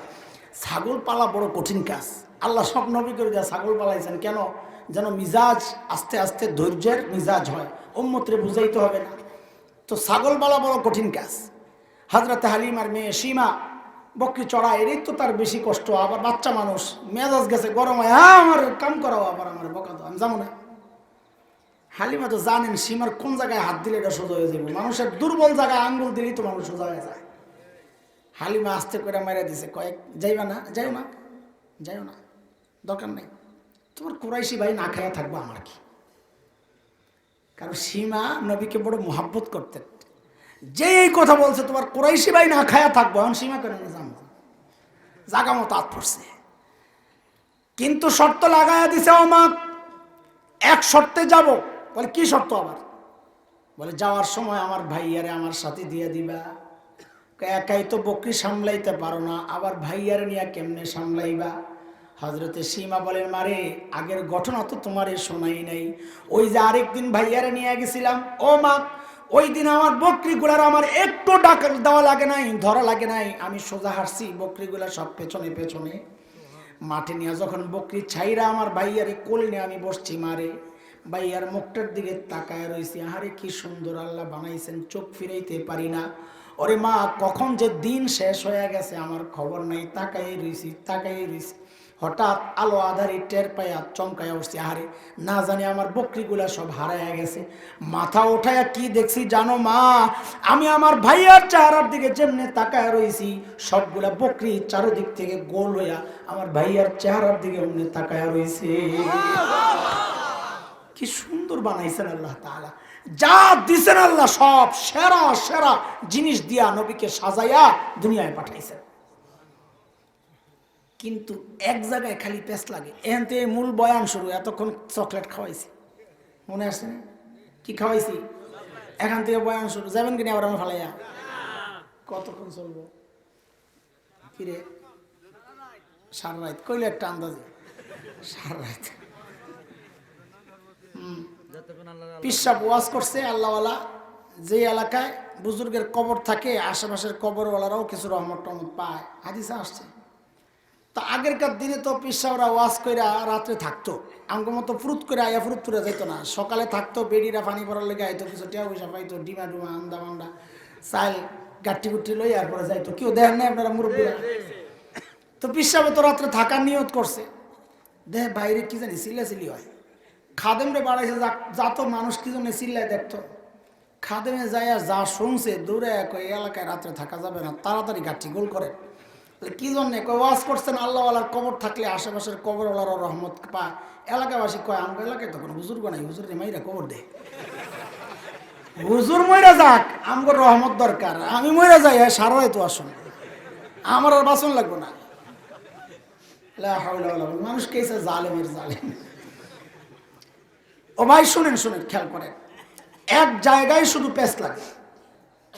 সেটা হলো ওই যে উদাহরণ দিছি, বাবা মেয়েকে সাজায়া টাজায়া যে পাঠাবে। আচ্ছা বলেন তো, ছেলের বাড়ি ঘর নাই, তাহলে দিবে বিয়া? এই বাবা, যেই বাবার কথা আগে শোনাইছি, ধনী বাবা, টাকার অভাব নাই, মেয়ে একটা আবার সুন্দরী, এই বাবা ঘর ছাড়া ছেলের কাছে ভব ঘুরে রাস্তায় থাকে, হ্যাঁ এমন ছেলের কাছে মেয়ে বিয়ে দিবে? তো আল্লাহ তাআলা তো সেটাই করেছেন। নবীকে আল্লাহ তাআলা দুনিয়ায় পাঠানোর ক্ষেত্রে দুনিয়ার সবচাইতে সুন্দর জায়গাটা তো বেছে নেন নাই। দুনিয়ার সবচাইতে সুন্দর জায়গা তো সুইজারল্যান্ড, দুনিয়ার সবচাইতে সুন্দর জায়গা তো ওই যে আমাদের কাছে যাকে ভূস্বর্গ বলা হয়, দুনিয়ার জান্নাত বলা হয়, কাশ্মীর। আল্লাহ আমার নবীকে ওই সুইজারল্যান্ড না পাঠাইয়া, ওই কাশ্মীরে না পাঠাইয়া কই পাঠাইলেন? যার সম্পর্কে কোরআনের বক্তব্য হচ্ছে ওয়াদিন গায়রি জি যারা, বৃক্ষলতাহীন জলশূন্য বালুকাময় জায়গা, খাওয়া নাই, পানি নাই, ফল নাই, ফসল নাই, গাছ গাছালি নাই, কিচ্ছু নাই, মরুভূমি আর পাথর, এমন জায়গায় জাজিরাতুল আরব। কি শব্দ বললাম? বলেন সবাই, কি বললাম? জাজিরাতুল আরবে আল্লাহ আমার নবীকে কেন পাঠাইলেন? প্রশ্ন জাগেনি? বলেন না। আরে প্রশ্নটা জাগলে উত্তরটা মনে থাকবে, বুঝে আসবে। সূক্ষ্ম কথা, একেবারে মনোযোগ লাগবে শোনার জন্য, বুঝার জন্য। এই কথাগুলো বুঝেন না বইলাই আপনারা আমাদের বিরুদ্ধে অভিযোগের আঙ্গুল তোলেন। আমরা যখন কাদিয়ানীদের বিরুদ্ধে আন্দোলন করি আপনারা আঙ্গুল তোলেন, আমরা যখন এনজিওর বিরুদ্ধে কথা বলি আপনারা আমাদের দিকে আঙ্গুল তোলেন। কেন জানেন? আপনারা এই কথাগুলো বুঝেন না, নবী চিনেন না। এই জন্য নবী চিনাইতেছি আগে, তারপরে কথাগুলো বুঝাইতেছি, একটু বুঝেন। আল্লাহ আমার নবীকে জাজিরাতুল আরবে কেন পাঠাইছে? দোস্ত, এগুলা বুঝার জন্য অনেকগুলো কথা বুঝতে হবে, তারপরে সবগুলোর জোড়া লাগাইয়া মূল কথা বাইর করতে হবে। আমগো হুজুররা কয় সোগরা কুবরা মিলাইয়া নতিজা বের করতে হবে। আপনারা তো সোগরা কুবরা বুঝবেন না, সবগুলা কথা আগে বুঝেন। জাজিরাতুল আরব বিশ্ব মানচিত্রের মধ্যে জাজিরাতুল আরবটাকে যদি দেখেন আপনি, তো দেখবেন 3 দিকে পানি। ওমান উপসাগর, আরব উপসাগর, ভারত মহাসাগর, পশ্চিম দিকে লোহিত সাগর, 3 দিকে পানি। একদিক জর্ডান, ইরাক, ওই দিক থেকে জমিনের সাথে, ভূমির সাথে লেগে আছে সংযোগ। পানি কয় দিক লেগে আছে? কয় দিক? ঠিক যেন মানব দেহের হার্ট, কলব, এই হার্টের অবস্থানটা যেমন 3 দিক শূন্য, একদিক সংযোগ লাগা আছে বডির সাথে, যেন মানব দেহের যে হার্ট, জাজিরাতুল আরবটাও যেন হার্টের মতো 3 দিক শূন্য। এই জন্য ভূবিজ্ঞানীরা জাজিরাতুল আরবের নাম দিয়েছে জিওগ্রাফিক হার্ট, একটা মানচিত্রের হার্ট। আল্লাহ আমার নবীকে গোটা দুনিয়ার মানচিত্রের হার্টের মধ্যে পাঠাইছেন কেন? এটা বুঝতে হইলে আরো কিছু কথা বুঝতে হবে। আমার নবী দুনিয়ায় আসার আগ পর্যন্ত যত দার্শনিক ছিল জগতে, গ্রিক দর্শন, রোমান দর্শন, ব্যাবিলিয়ন, মিশরি, ইরাকি, যত প্রাচীন দর্শন ছিল, দার্শনিকদের বক্তব্য ছিল মানুষকে নিয়ন্ত্রণ করে তার ব্রেন। কে নিয়ন্ত্রণ করে?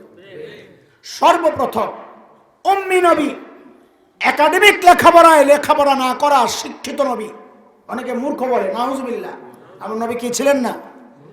শিক্ষিত ছিলেন, তবে একাডেমিক যে লেখাপড়ার যে সিস্টেম একজন শিক্ষক পড়ায়, তিনি পড়েন, এই সিস্টেমে পড়েন নাই। কেন? আমার নবী বলেছেন বরিস্তু মুআল্লিমা, আল্লাহ আমাকে ছাত্র বানায় পাঠান নাই যে আমি কারো কাছে পড়বো, আল্লাহ আমাকে শিক্ষক বানায় পাঠাইছেন। আমার নবীর একমাত্র শিক্ষক কে?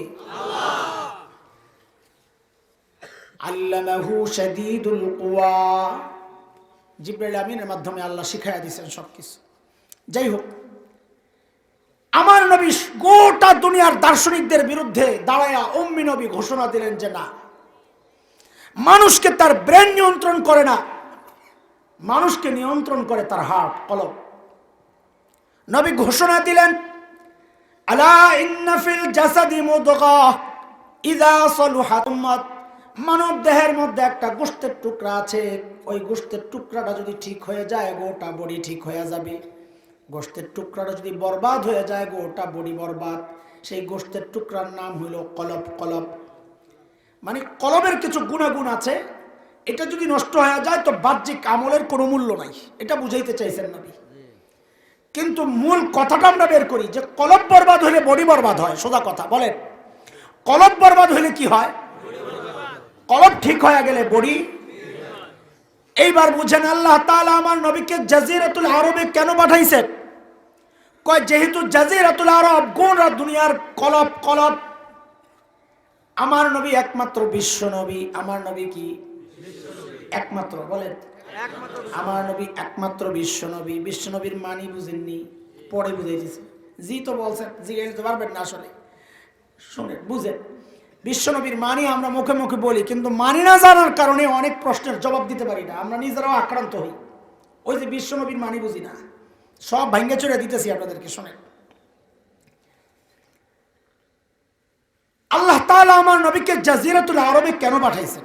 কয় নবী আপনি গোটা দুনিয়ার নবী, এক টাইমে গোটা দুনিয়ার দাওয়াতের কাজ আপনি চালাইতে পারবেন না, সময় কম, আপনার হায়াত কম। তো কি করেন আপনি? আপনি জাজিরাতুল আরবে মেহনত করেন, কলবে মেহনত করেন। কলব যদি ঠিক হয়ে যায়, ইদা সলুহাত সলুহাল জাসাদু কুল্লু, কলব যদি ঠিক হয়ে যায় গোটা দুনিয়াকে আমি আল্লাহ ঠিক করে দেব। কারণ হাদিসেরই তো কথা, কলব ঠিক তো বডি ঠিক। আমার নবীকে এই জন্য আল্লাহ তাআলা গোটা দুনিয়ার মাঝখানে জাজিরাতুল আরবে পাঠাইছেন।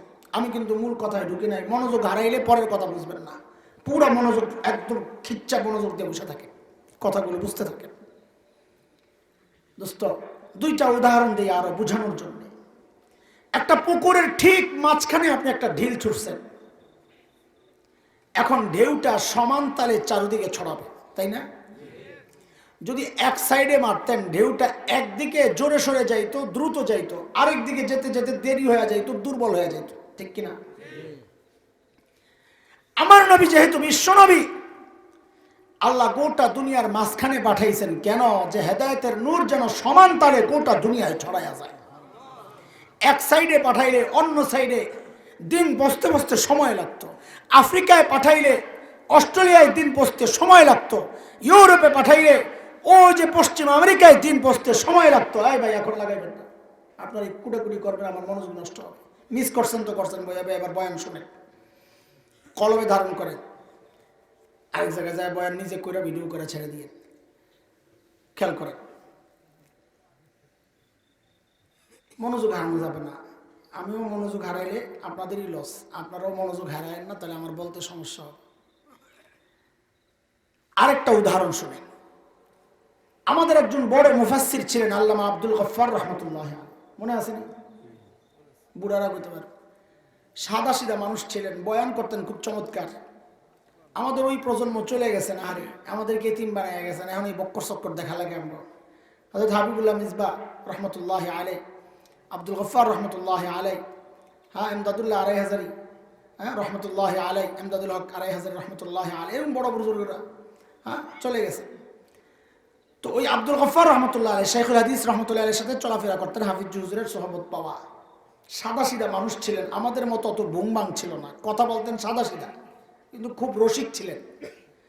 তো হযরত বলেন, আমরা ইন্ডিয়াতে গেছি আলেমদের এক কাফেলা, সকালবেলা নাস্তা দিছে শুকনা খিচুড়ি, গরম টাটকা বড় প্লেটের মধ্যে। ইন্ডিয়ানরা এটা খুব খায়, আমরাও খাইছি।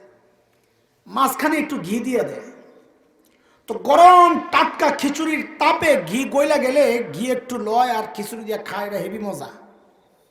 মুখ এমন লেরো না, বেজায় খাই উনি। তো পশ্চিম দিকে যে মাওলানা সাহেব বসছে, উনি হঠাৎ করে করলেন কি, ঘিয়ের মধ্যে আঙ্গুলটা ঢুকাইছে। আচ্ছা, আরেকটা জিনিস বুঝালাম, এতক্ষণ তো বুঝাইলাম আল্লাহ ইসলামকে দুনিয়ার মাঝখানে পাঠাইছেন না, জাজিরাতুল আরব। সর্বপ্রথম মুসলমানরা হিজরত করছে কোথায়?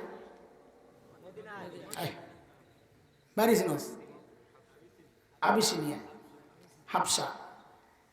আজকের দুনিয়ার মানচিত্রের লোহিত সাগরের পশ্চিম পার ইথিওপিয়া, ইরিত্রিয়া যে অঞ্চল, এটা ছিল নবী যুগের হাবশা। সর্বপ্রথম মুসলমান হিজরত করছে পশ্চিম দিকে, হাবশায়। পশ্চিম দিকে যে মাওলানা সাহেব বসছেন, উনি করছেন কি, ঘিয়ের মধ্যে আঙ্গুলটা দিয়ে নিজের দিকে একটা টান মারে আর কয়, ইসলাম প্রথমে মক্কা থেকে হাবশার দিকে হিজরত করছে। ঘিরে বানাইছে ইসলাম, হয়েছে মাঝখানে। ঘি গরমে গইলা সত্য ছুটছে হাবশার দিকে। পূর্ব দিকে যে মাওলানা সাহেব বসছে, দেখছে অবস্থা তো খারাপ, তাড়াতাড়ি আঙ্গুলটা দিয়ে কয়, এরপর ইসলাম মক্কা থেকে মদিনার দিকে হিজরত করছে। এখন ঘি ছুটছে মদিনার দিকে আর হাবশার দিকে। আব্দুল গফফার সাহেব, কার বাপ তো বেশি সুবিধার মনে হয় না, আমার তো কপালে দেখা যায় ঘি থাকবো না। আমি আর দেরি করলাম না, তাড়াতাড়ি, লম্বা মানুষ তো তাড়াতাড়ি হাতাড়ি বইটা ঘিডারে পুরা খিচুড়ির মধ্যে মাখলাম আর বললাম, এরপর ইসলাম গোটা দুনিয়ায় ছড়ায় গেছে।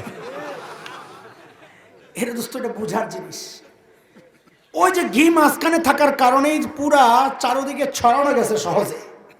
এক সাইডে হলে একদিকে বেশি ছড়াইতো, একদিকে বেশি লাগতো, আরেকদিকে যাইতে যেতে কইমা যাইতো।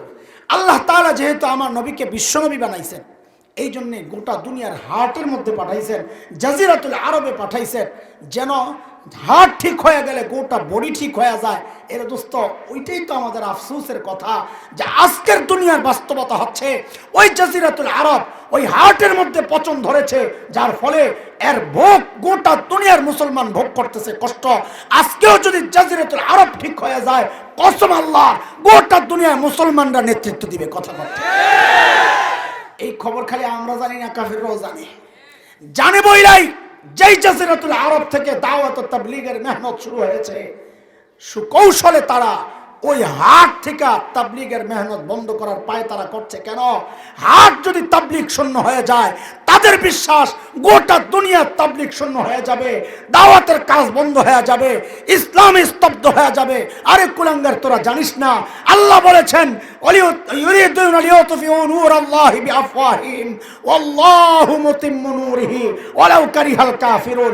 জাজিরাতুল আরব কেন, গোটা দুনিয়া থেকেও যদি ইসলাম নিশ্চিহ্ন করার চক্রান্ত কেউ করে, আমার নবী যা বলেছেন, তোরা যেমন বিশ্বাস করস দুয়ে দুয়ে চার হয়, আমরাও বিশ্বাস করি গোটা দুনিয়ার প্রত্যেকটা কাঁচা পাকা ঘরে ইসলামের দাওয়াত পৌঁছবে ইনশাআল্লাহ, পৌঁছবে।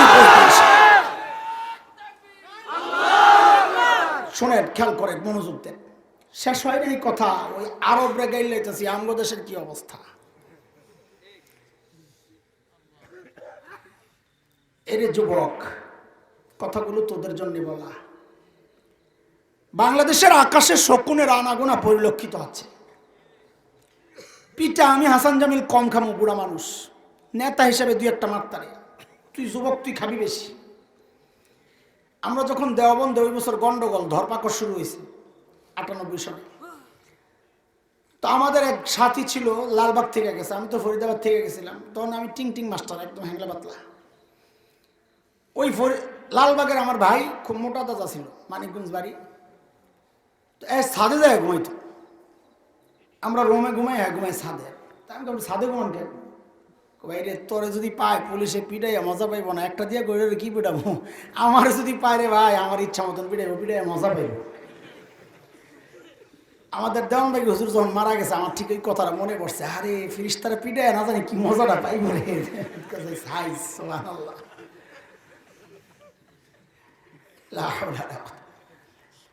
তো বলতেছি আম করে পাইব না, বুড়ে করে তো পাইবই না, পিঠা খাবি তোরা, এই জন্য সতর্ক তোদের হওয়া দরকার। বাংলাদেশের কিছু অঞ্চল, বিশেষ করে পার্বত্য অঞ্চল, উত্তরবঙ্গ, কাদিয়ানি এবং খ্রিস্টান মিশনারি হাজার হাজার নয়, লক্ষ লক্ষ মুসলমানকে খ্রিস্টান বানাচ্ছে। কয়েক বছর আগে আমরা দাওয়াতি কাফেলা নিয়ে গেলাম দিনাজপুর। এনজিওরা টের পায়া পুলিশের কাছে নালিশ করেছে, ঢাকা থেকে কিছু মৌলবী আসছে, এদের মতিগতি ভালো না, মারামারি লাগতে পারে, রক্তাক্তি হবে। পুলিশ আমাদেরকে ডাকালো, ভাই আপনারা কারা? তখন তো আমার চিনার কোনো কারণই নাই, আরও হ্যাংলা আসছিলাম।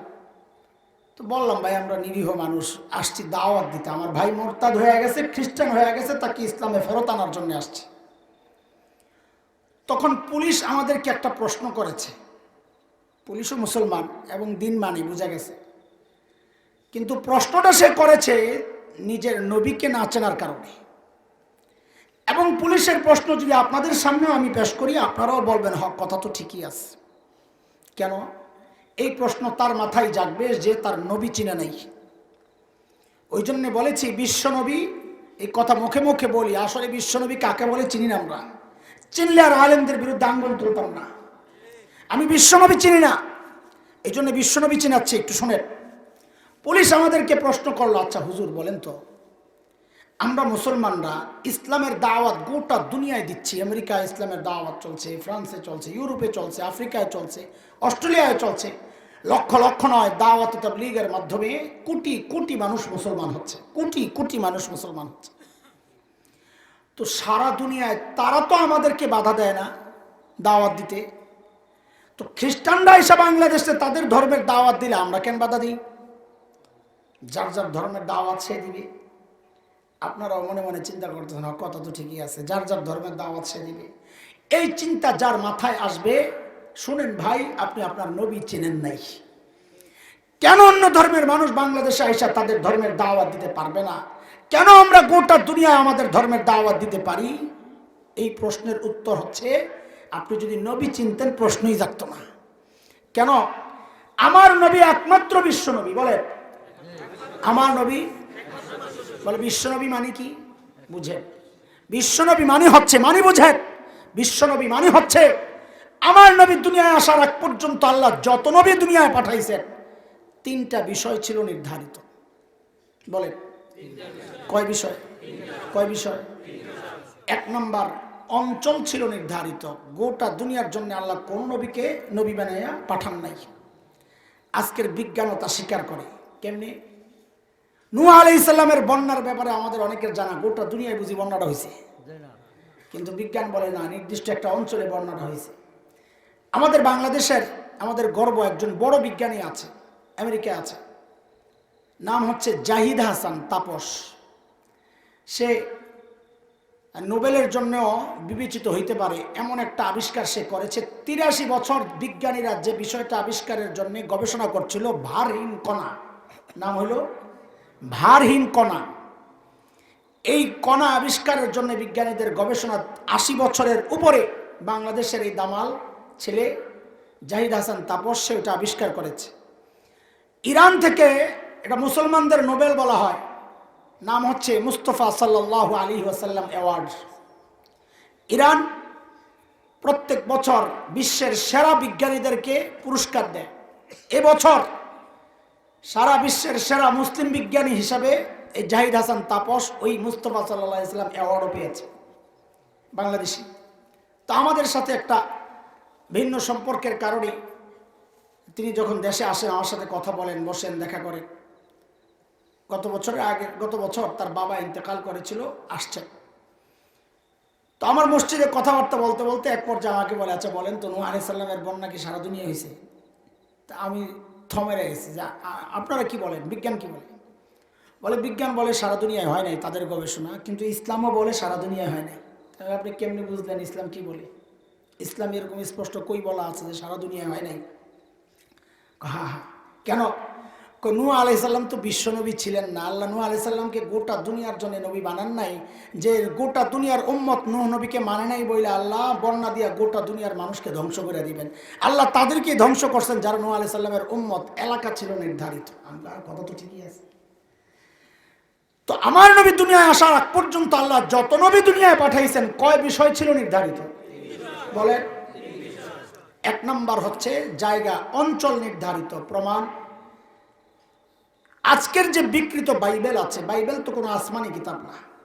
আসমানি কিতাব তো তাওরাত, ইনজিল, জাবুর। এরা বিকৃত করে নতুন একটা কিতাব বানাইছে, নাম দিয়েছে বাইবেল। ওই বিকৃত কিতাবের মধ্যেই আছে হযরত ঈসার নিজের বক্তব্য যে আল্লাহ আমাকে ফিলিস্তিনের একটা নির্দিষ্ট অঞ্চলের জন্য নবী বানায় পাঠাইছেন। তো বোঝা গেল ঈসা আলাইহিস সালামের নবুয়তের অঞ্চল কি? নির্ধারিত, ফিলিস্তিন। 2 নম্বর, আল্লাহ যত নবী আমার নবীর আগে দুনিয়ায় পাঠাইছেন সমস্ত নবীর সম্প্রদায় কম ছিল নির্ধারিত। প্রমাণ, ওই যে পিছনে প্রমাণ রেখে আসছি, সুই একটা আপনাদেরকে বলছিলাম, এটা মনে রাখেন। হযরত ঈসা নিজে বলেছেন, ইয়া বনি ইসরাঈল ইন্নী রাসূলুল্লাহি ইলাইকুম। ও বনি ইসরাঈল, আল্লাহ আমাকে তোমাদের রাসূল বানায় পাঠাইছেন। এটা কার কথা? হযরত ঈসার নিজের কথা। আল্লাহ হযরত ঈসাকে কাদের নবী বানায় পাঠাইছেন? বনি ইসরাঈলের। 2 নম্বর, 3 নম্বর বিষয় হচ্ছে আল্লাহ আমার নবী আসার আগ পর্যন্ত যত নবী দুনিয়ায় পাঠাইছেন সমস্ত নবীর টাইম ছিল ফিক্সড। একটা নির্দিষ্ট টাইমের জন্য তারা নবী ছিলেন। টাইম গেছে, নবুয়তের টাইমও শেষ। আমার নবী একমাত্র নবী, বিশ্ব নবী, যার কোনো টাইম নির্ধারিত নাই। তিনি কিয়ামত পর্যন্ত নবী, মাঝখানে আর কোনো নবী আসবে না। বিশ্ব নবীর অর্থ বুঝছেন আপনারা? এইবার বুঝেন খ্রিস্টানরা কেন বাংলাদেশে তাদের ধর্মের প্রচার করতে পারবে না, আমরা কেন গোটা দুনিয়া ইসলামের দাওয়াত দিতে পারি, এটা এবার বুঝেন খোলাসা কইরা। ধরেন কথার কথা, এটা কি চাঁদপুর সদর নি না ফরিদগঞ্জ? মাননীয় শিক্ষা প্রতিমন্ত্রীর অঞ্চল, শিক্ষামন্ত্রী। আচ্ছা, আপনাদের চাঁদপুর একদম মেইন টাউনে সবচেয়ে জমজমাট কোনটা? পুরান বাজার না নতুন বাজার? নতুন বাজার। নতুন বাজারের একদম সামনে মুখের মধ্যে একটা বিশাল অফিস, অফিসে সাইনবোর্ড লাগাইছে এমপি সাহেবের কার্যালয়। আমাদের মাননীয় শিক্ষামন্ত্রীর ছেলেবেলে যারা এলাকায় কাজ করেন ওনার হয়ে, ওরা দেখছে এই সাইনবোর্ড কেড়ে লাগাইছে, যারা ধরছে এটা কার সাইনবোর্ড, কোন এমপি সাহেবের সাইনবোর্ড লাগাইলে আমরা থাকতে, অফিস তো একটা আছে, এটা আবার কার? তো যারা সাইনবোর্ড লাগাইছিল এরা কয় এটা সাদেক হোসেন খোকার অফিস। কার?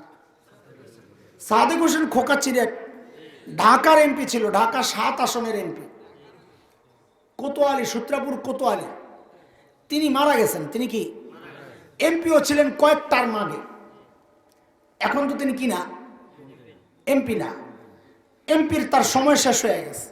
অঞ্চল চাঁদপুর সদর, ঢাকা সূত্রাপুর। এখন যখন বলে এটা সাদেক হোসেন খোকা এমপি সাহেবের অফিস, বলেন তো পিঠা খাইব না আদর পাইব? এই পিঠা দেওয়াটা কি অন্যায্য না ন্যায্য? ন্যায্য। তুই পাগল এই কাম করছিস কেন? তুই সাদেক হোসেন খোকা এমপির অফিস খুলবি তো তুই সূত্রাপুরে না যাবি? তুই এনে চাঁদপুর আইসস কেন? চাঁদপুর আইসস আরেকটা কাম করছস। সাদেক হোসেন খোকার এমপির টার্ম তো শেষ হয়ে গেছে বহুত আগে, এখন আবার কিসের এমপি রে? পিঠা খাইবনি? এটা খুব ভালো বুঝেন না, দিনই ব্যাপার আসলে আর আপনার বুঝতে চান না। এইবার বুঝেন বাংলাদেশে খ্রিস্টানরা কেন তাদের ধর্মের প্রচার করতে পারবে না। নাম্বার 1 অপরাধ হচ্ছে হযরত ঈসা আলাইহিস সালামকে আল্লাহ তাআলা বাংলাদেশের নবী বানায়া পাঠান নাই। ওনার অঞ্চল হচ্ছে ফিলিস্তিনের অঞ্চল। আসন বাংলাদেশ না, আসন কোনটা? ফিলিস্তিনের অঞ্চল। 2 নম্বর অপরাধ হচ্ছে হযরত ঈসা আলাইহিস সালামকে আল্লাহ মুসলমানদের নবী বানায়া পাঠান নাই। হযরত ঈসাকে আল্লাহ বানাইছেন নবী কাদের জন্য? বনি ইসরাইলের জন্য। ইয়া বনি ইসরাইল ইন্নী রাসূলুল্লাহ ইলাইকুম। 3 নম্বর অপরাধ হচ্ছে হযরত ঈসার টাইম ছিল ফিক্সড, নির্ধারিত। নবী ঈসার নবুয়তের টার্ম শেষ হয়ে গেছে 1500 বছর আগে। সেই 1500 বছর আগের টার্ম শেষ হওয়া নবুয়তের দাবি কইরা এখন যদি তারা ধর্মের প্রচার করে, একটা অপরাধ করলো না, তিনটা অপরাধ করলো। 2 অপরাধের কারণে সাদিক হোসেন খোকা মারা গেছে, 1 অপরাধ। সাদিক হোসেন খোকার আসন এটা না, আরেক অপরাধ।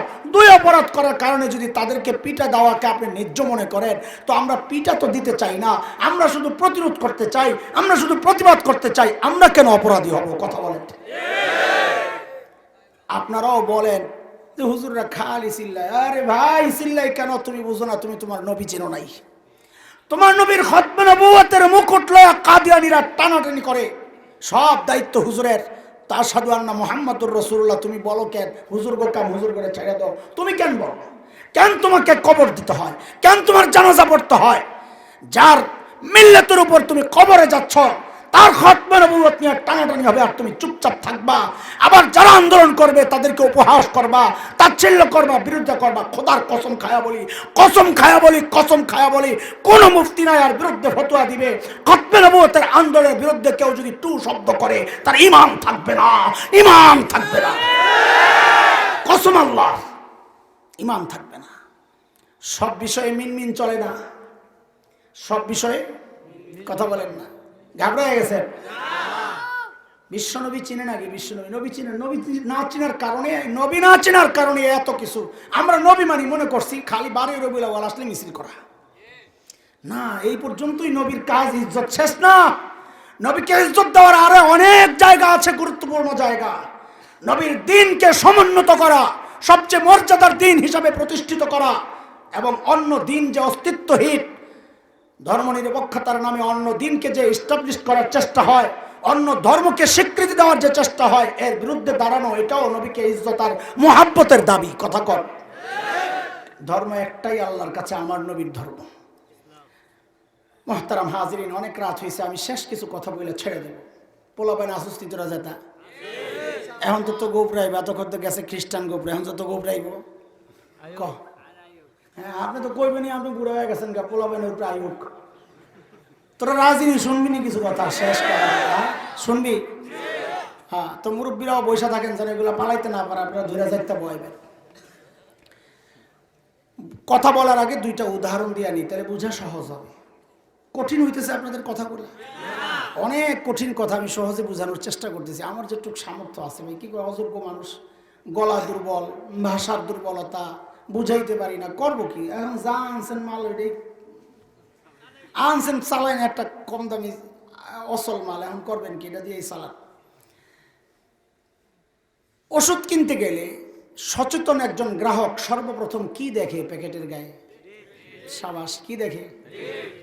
এক্সপায়ার ডেটটা দেখে, যেটার ফাইনাল ডেট, কবে এটা শেষ হবে। আমার মতো কামজুস কাস্টমার যদি হয় তো রেটটাও দেখে, এমআরপি, ম্যাক্সিমাম রিটেল প্রাইস, সর্বোচ্চ খুচরা মূল্য কত। তো বাচ্চা, নিজের বাচ্চা, ওইটা উদাহরণটা দিলে বোঝা সহজ হবে। নিজের বাচ্চার জন্য গেছেন ওষুধ কিনতে, ফাইল একটা দিছে, দেখেন যে এখনো 1 মাস আছে। কি আছে এখনো? 1 মাস। নিবেন নি ওষুধটা? কইবেন কি ভাই নতুন ওষুধ দেবেন না? আরে ভাই আমি এটা ভালো জানি, আমি তো ওষুধ ব্যবসায়ী ছিলাম, একসময় বড় ওষুধ ব্যবসায়ী ছিলাম, আমি এগুলো ভালো জানি যে আপনারা কী কাম করেন। 5 মাসই নিতে চান না, আমি 1 মাস। নতুন নাই, নতুনটা দেন। আচ্ছা যদি দেখেন 1 মাস ডেট এক্সপায়ার হয়ে গেছে, তখন নেওয়ার প্রশ্ন আছে না? 1 মাস থাকতেই তো নেন না। আর যদি দেখেন 1 বছর পার হয়ে গেছে, আপনি কি করবেন জানি না। আমার মতো গাউরে পাবলিক হইলে তো বোতল মারু মার মুহের মধ্যে, বেটা ফাইজলামি করস। 1 বছর আগে ডেট এক্সপায়ার হয়ে গেছে, আমার পোলারে খাওয়াইয়া বিষ খাওয়াইয়া মারার ব্যবস্থা করছিস, বলবেন কি বলবেন না? এটা খুব ভালো বোঝেন তাই না? মাশাআল্লাহ। আরেকটা উদাহরণ শুনে, জামাই বিয়ে করতে যাইতেছে, ওই যে বক্তার মতো জামে বসছে, আজকে যে জ্যাম দিয়েই তো করে বোঝাই, আর খাওন দুইটা কমন মেসাল হয়ে গেছে আজকে। যা জ্যামে আটকায় আইতে আইতে দিন ছোড়া আসরের আজান দিয়ে আইস।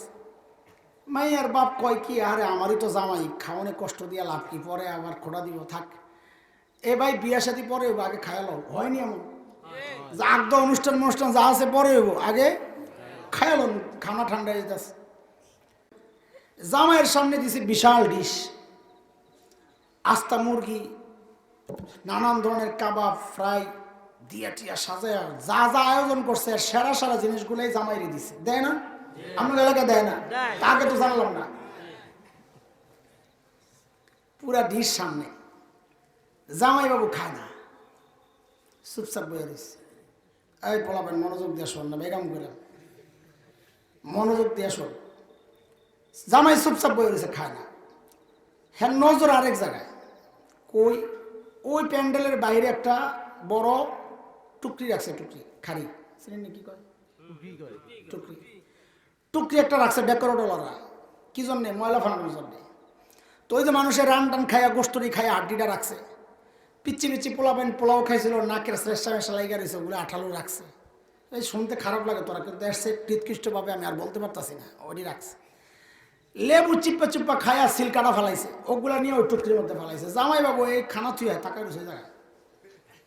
কতক্ষণ পরে মর্দ উঠছে লাভ দিয়া, উঠটা যায় ওই টুকরির সামনে আসন গাইরা বসছে। বইসা ওই রানের হাড্ডি একটা লইছে, গোস্ত তো নাই, গোস্ত আগে কাম সারা, হাড্ডি একটা লইছে। লইয়া ওই যে নাকের ময়ডা সব পিচ্ছি উচ্ছিষ্ট পোলাও ওডিরে মোহ দিছে, দিয়া হাড্ডি একটা সামানে দেয়, গোস্ত তো নাই। আর ওই যে লেবুর মধ্যে রস তো নাই, সিলকারে কাম খাইতেছে মজা করে। মাসা শ্বশুর ঘর থেকে বাইরে এই দৃশ্য দেখে কয়, আল্লাহ এটা কি? এটা সুস্থ জামাই না পাগল? কোন তো দিই জোরে কোন তো, এই জামাই সুস্থ না পাগল? মাইয়া বিয়া দিব এর কাছে। শ্বশুর মিয়া তাড়াতাড়ি যায়, গটকরে আগে বাঁধছে, তুই আমার বিয়ার সব খরচ দিয়ে এরপরে যাবি। জামাইরও বাঁধছে, দিছে পিড়া টেবাই কর। আচ্ছা আবারও বলেন, এই জামাই সুস্থ না পাগল? কেন পাগল বললেন? তার সামনে ভালো খাবার, সে এটা বাদ দিয়ে গেছে ময়লা খাইতে, এই জন্যই তো, নাকি না? আর কোনো কারণ নেই তো? বুঝা কেন পরে পোল্টি মারতে পারবেন না। হ্যাঁ হ্যাঁ হ্যাঁ, এই যুবক কথা কয়, এই জামাই সুস্থ না পাগল? আবার চিল্লায়, সুস্থ না পাগল? বুঝা গেল এই মজলিসও বহু পাগল আছে। হ্যাঁ আহারে, এরে দোস্ত, আল্লাহ তাআলা প্রিয় হাবিবের মতো শ্রেষ্ঠ নিয়ামতের শ্রেষ্ঠ আখলাক তোমার সামনে পেশ করছেন। লাকাদ কানা লাকুম ফি রাসূলিল্লাহি উসওয়াতুন হাসানা, শ্রেষ্ঠ নবীর শ্রেষ্ঠ আখলাক তোমার সামনে আল্লাহ পেশ করছেন। তুমি ওইটা গ্রহণ করে সম্মানিত হইতা, কিন্তু তোমার নজর হচ্ছে ওই 1500 বছর আগে ডেট এক্সপায়ার হওয়া খ্রিস্টান ধর্মের কৃষ্টি কালচারের দিকে তোমার নজর পড়ে রয়েছে। ওই পার্শ্ববর্তী দেশের হিন্দু মুশরিকদের কৃষ্টি কালচারের দিকে তুমি মাথার কাটো, চুল কাটো তো তাদের মতো, দাড়ি সাচো তো তাদের মতো, বিবির পোশাক পরাও তো তাদের মতো। উন্নত পোশাক, উন্নত আখলাক, উন্নত চরিত্র, উন্নত চলন বলন, উন্নত প্রোগ্রাম, এগুলো তোমার ভালো লাগে না।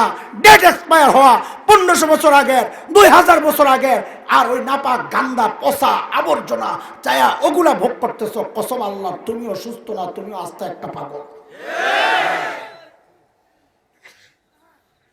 ফাইনাল কথা, পাগলই থাকবি না ভালো হবে? ভ্যাকসিন দেওয়া লাগবে? হ্যাঁ এক কথা কো, ওই লাইন ধরে বাইর করে মার পিটামো, কথা কো। পাগলই থাকবি না ভালো হইবি?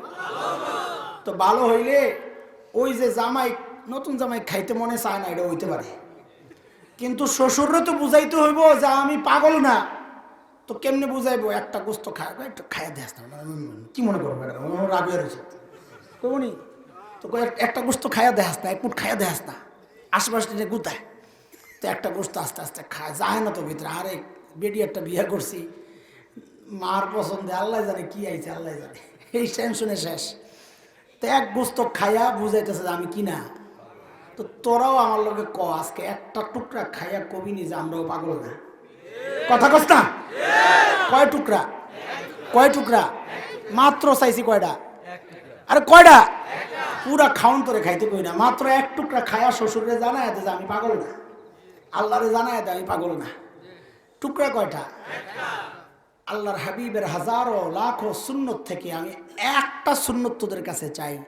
এই একটা সুন্নতের ওয়াদা করে অন্তত আল্লাহকে জানায় যে আল্লাহ আমরা ভুল করছি, মন ভালো না, পুরান হয়ে গেলে আস্তে আস্তে জামাই বাবু খাওয়াই অত শেষ করতে পারবেন না, আমি ভালো হয়ে গেলে ইনশাল্লাহ সবগুলাই মানব। আপাতত এই মজলিস থেকে একটা টুকরা খাইয়া দেখা দিলাম আমি পাগল না। একটা সুন্নত চাইছি মাত্র। কয়টা? কয়টা সুন্নত?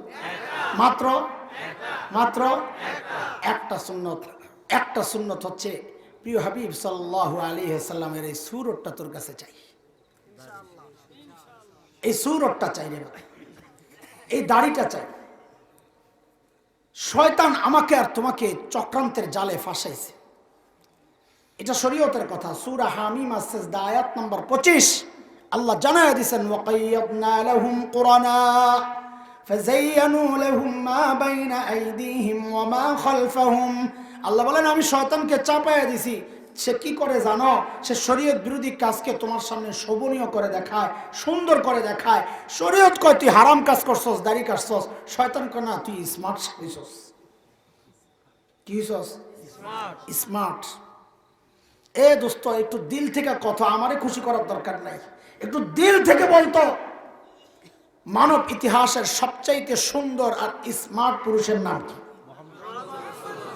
ওই যে বলেছিলাম শিশু মোহাম্মদ কত সুন্দর ছিলেন, একবার বললাম, পরে আবার জায়গা মতো আরেকবার বলবো আমার নবী কত সুন্দর ছিলেন। মনে আছে নি কথা? আমি বললাম বলি নাই, কারণ আমার মনোযোগ আছে পুরাই, আমি মনোযোগ হারায় গেলে সব এলোমেলো হয়ে যাবে। আমার নবী কত সুন্দর ছিলেন, সুবহানাল্লাহ।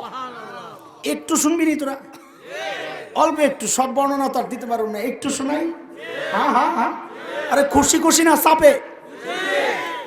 আম্মা জান আয়েশা বলেন, ওই যে আমার ভাই আয়েশা দিয়ে শেষ করছে, আমি আয়েশা দিয়ে শেষ করতেছি। আম্মা জান আয়েশা বলেন, মিশরের মেয়েরা হযরত ইউসুফের সৌন্দর্যে পাগল হইয়া হাতের ছুরিগুলা দিয়া হাতগুলা কেটেছিল। কোরআনের বক্তব্য সূরা ইউসুফ, ওয়াকাত্তানা আইদিয়াহুম ওয়াকুলনা হাশা লিল্লাহ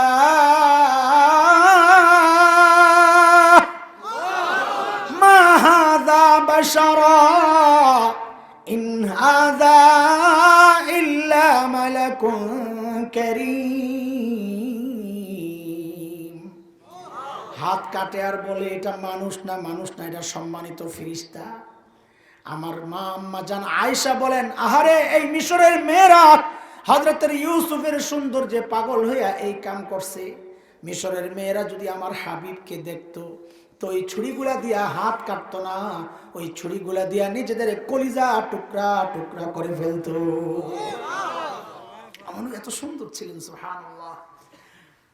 কবি হাসান ইবনে সাবিত রাদিয়াল্লাহু আনহু, আরবের বিখ্যাত কবি, নবীর দিকে তাকায়া তাকায়া কবিতা লিখতেছেন। আহারে কি সুন্দর আল্লাহ আপনারে বানাইছে। কবি হাসান লেখেন, ও আহসানু মিনকা লাম তারা কাত্তু আইনি ওয়া আজমালু মিনকা লাম তালিদিন নিসা খুলিকতা মুবাররাআন মিন কুল্লি আইবিন কাআন্নাকা ক্বাদ খুলিকতা কামা তাশা। ওগো নবী, আপনার চেয়ে সুন্দর এই চোখ কোনোদিন কাউকে দেখে নাই, আপনার চেয়ে সুন্দর কোনো মা কাউকে জন্ম দেন নাই। আপনার দিকে তাকাইলে মনে হয় আল্লাহ আপনার চাওয়া অনুযায়ী সব ত্রুটি মুক্ত কইরা আল্লাহ আপনাকে দুনিয়ায় পাঠাইছেন গো নবী। এত সুন্দর আমার নবী, এক কবি নবীর সৌন্দর্য প্রশংসা লিখতে যায় বলে আমার পক্ষে সম্ভব না, আমার দ্বারা সম্ভব না, কারো পক্ষেই সম্ভব না। কি লেখেন? ইয়া সাহিবাল জামালিক ইয়া সাইয়্যিদাল বাশার মিন ওয়াজহিকাল মুনীরি লাকাদ নাওয়ারাল কমর লা ইউমকিনুস সানাউ কামা কানা হাক্কুহু বাদাজ খুদা বুজুর্গ তুই কিসসা মুখতাসার। ও সৌন্দর্যের বরপুত্র, আপনার চেহারার দিকে তাকাইলে মনে হয় ওই চাঁদ, ওই পূর্ণিমার চাঁদ, খালি চাঁদ না, ওই পূর্ণিমার চাঁদ আপনার চেহারার আলো দিয়া আলোকিত হয়েছে। আমি কেন লা ইউমকিনুস সানাউ কামা কানা হাক্কুহু, যেমন প্রশংসা আপনার দরকার আমি কেন কারো পক্ষেই সম্ভব না। শেষ একটা কথা বলে যাই, আল্লাহর পরে আপনি সবচাইতে দামি। এর যুবক চিল্লায়া বলো তো, নবী এত সুন্দর আর স্মার্ট ছিলেন দাড়ি কেটে না রেখে? তাহলে তোমাকে কে বললো দাড়ি কাটলে সুন্দর হয়? কে বললো? বলো না, কে বলছে? শয়তানের একটা চ্যালেঞ্জ আছে আমার আর তোমার বিরুদ্ধে। আল্লাহকে জানাইছে এটা শয়তান, আল্লাহ আবার আমাদেরকে জানাই দিয়েছে গুমর। শয়তান আল্লাহকে বলেছে, আল্লাহ আমি কিন্তু সৃষ্টির পরিবর্তন করব, এটা আমার চ্যালেঞ্জ। ওয়ালা উদিল্লান্নাহুম, কোরআনের কথা, আমার কথা না একটাও। ওয়ালা উদিল্লান্নাহুম ওয়ালা উমান্নিয়ান্নাহুম ওয়ালা আমুরান্নাহুম ফালা ইউবাত্তিকুন্না আযানাল আনআম ওয়ালা আমুরান্নাহুম ফালা ইউগাইয়িরুন্না খালকাল্লাহ। আল্লাহ আমি সৃষ্টির পরিবর্তন করব বলে, সৃষ্টির পরিবর্তন আবার কি? অনেক উদাহরণ আছে আমার কাছে। একটা উদাহরণ শোনাই সৃষ্টির পরিবর্তন। এক দাড়িওয়ালা একটা পিচ্চি চিৎকার করে করে কাঁদতেছে। তো আমার ভাইয়ের মতো এরকম লম্বা দাড়িওয়ালা এক হুজুর যায় কোল লইতে গেছে, পিচ্চি দিছে আরো জোরে চিৎকার, কারণ যে ঘরে দাড়িওয়ালা নাই পোলাপান ওই দাড়িওয়ালা দেখতে চিৎকার দেয়, বাঘটাক মনে করে। তো পিচ্চি যেই চিল্লান দিছে, দাড়ি ছাড়া এক লোক ছিল পাশে। দুনিয়া এমন বহু আল্লাহর বান্দা আছে দাড়িওয়ালা টুপিওয়ালা দেখলে চুলকানি শুরু হয়। এটা শুধু চাঁদপুর নাই, সব জায়গায় আছে। আচ্ছা থাক। তো ওই বেড়া দেখা পিচ্চির আইসা করলইছে, ঘটনাচক্রে পিচ্চির কান্না থাইমা গেছে। হ্যাঁ পাইছে সুযোগ, এবার দেখলেন তো জঙ্গি করে পিচ্চিরাও ভয় পায়। তো হুজুরে মগা পাইছো না? মৌলবী মগা হয় না, কথাটা মাথায় রেখেন। মৌলবী সরল সোজা হয়, কিন্তু কি হয় না, ব্যাককল হয় না। যেই বলছে পিচ্চিরাও জঙ্গি করে ভয় পায়, হুজুর আস্তে করে কয় কি জানেন, তোমার কাছে যাই পিচ্চির কান্না কেন থামছে? কি জন্য? তোমার আম্মা মনে করছে।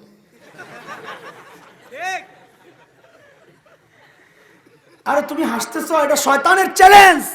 আমি একটা উদাহরণ দিয়া না বুঝাইলাম। শয়তান আব্বারে আম্মা বানাই দিছে। কি বানাই দিছে? আব্বারে কি বানাইছে? আরে কথা কবে বেলা যা, আব্বারে কি বানাইছে? এটা শয়তানের চ্যালেঞ্জ, আমার কথা না রে ভাই। ওয়ালা আমুরান্নাহুম ফালা ইউগাইয়িরুন্না খালকাল্লাহ। আল্লাহ আমি আপনার বান্দাদেরকে হুকুম করব তারা যেন সৃষ্টির পরিবর্তন করে। বলে সৃষ্টির পরিবর্তন বুঝো নাই? দাড়িগুলারে কাইটা বেড়ার চেহারারে বেড়ির চেহারা বানায় ছেড়ে দিবি। এরা দোস্ত একটু মনোযোগ দিয়ে শোনো হাসির কথা। আমি হেসে হেসে কেন বলতেছি যেন আঘাত না লাগে তোমার কলিজায়। তুমি বুঝো বুঝো, এই দাড়িগুলা কাইটো না আল্লাহর ওয়াস্তে। সুরতের বড় দাম। কত দাম? হাকিমুল উম্মত মুজাদ্দিদ মিল্লাত হযরত মাওলানা আশরাফ আলী থানভী রাহমাতুল্লাহি আলাইহি বড় খলিফা খাজা আজিজুল হাসান মজজুব রাহমাতুল্লাহি আলাইহি। লোকেরা জিজ্ঞেস করে, হযরত আল্লাহর সামনে আপনি কি আমল পেশ করবেন? উদ্দেশ্য হলো ওই আমলটা নিশ্চয়ই স্পেশাল, তারাও করবে। কিন্তু বড়টা আমাদের মতো না, আমরা আমল করি কোন রকম আর ভাবি অনেক কিছু করি। বড়রা আমল করতেন অনেক আর ভাবতেন কিছুই করি নাই।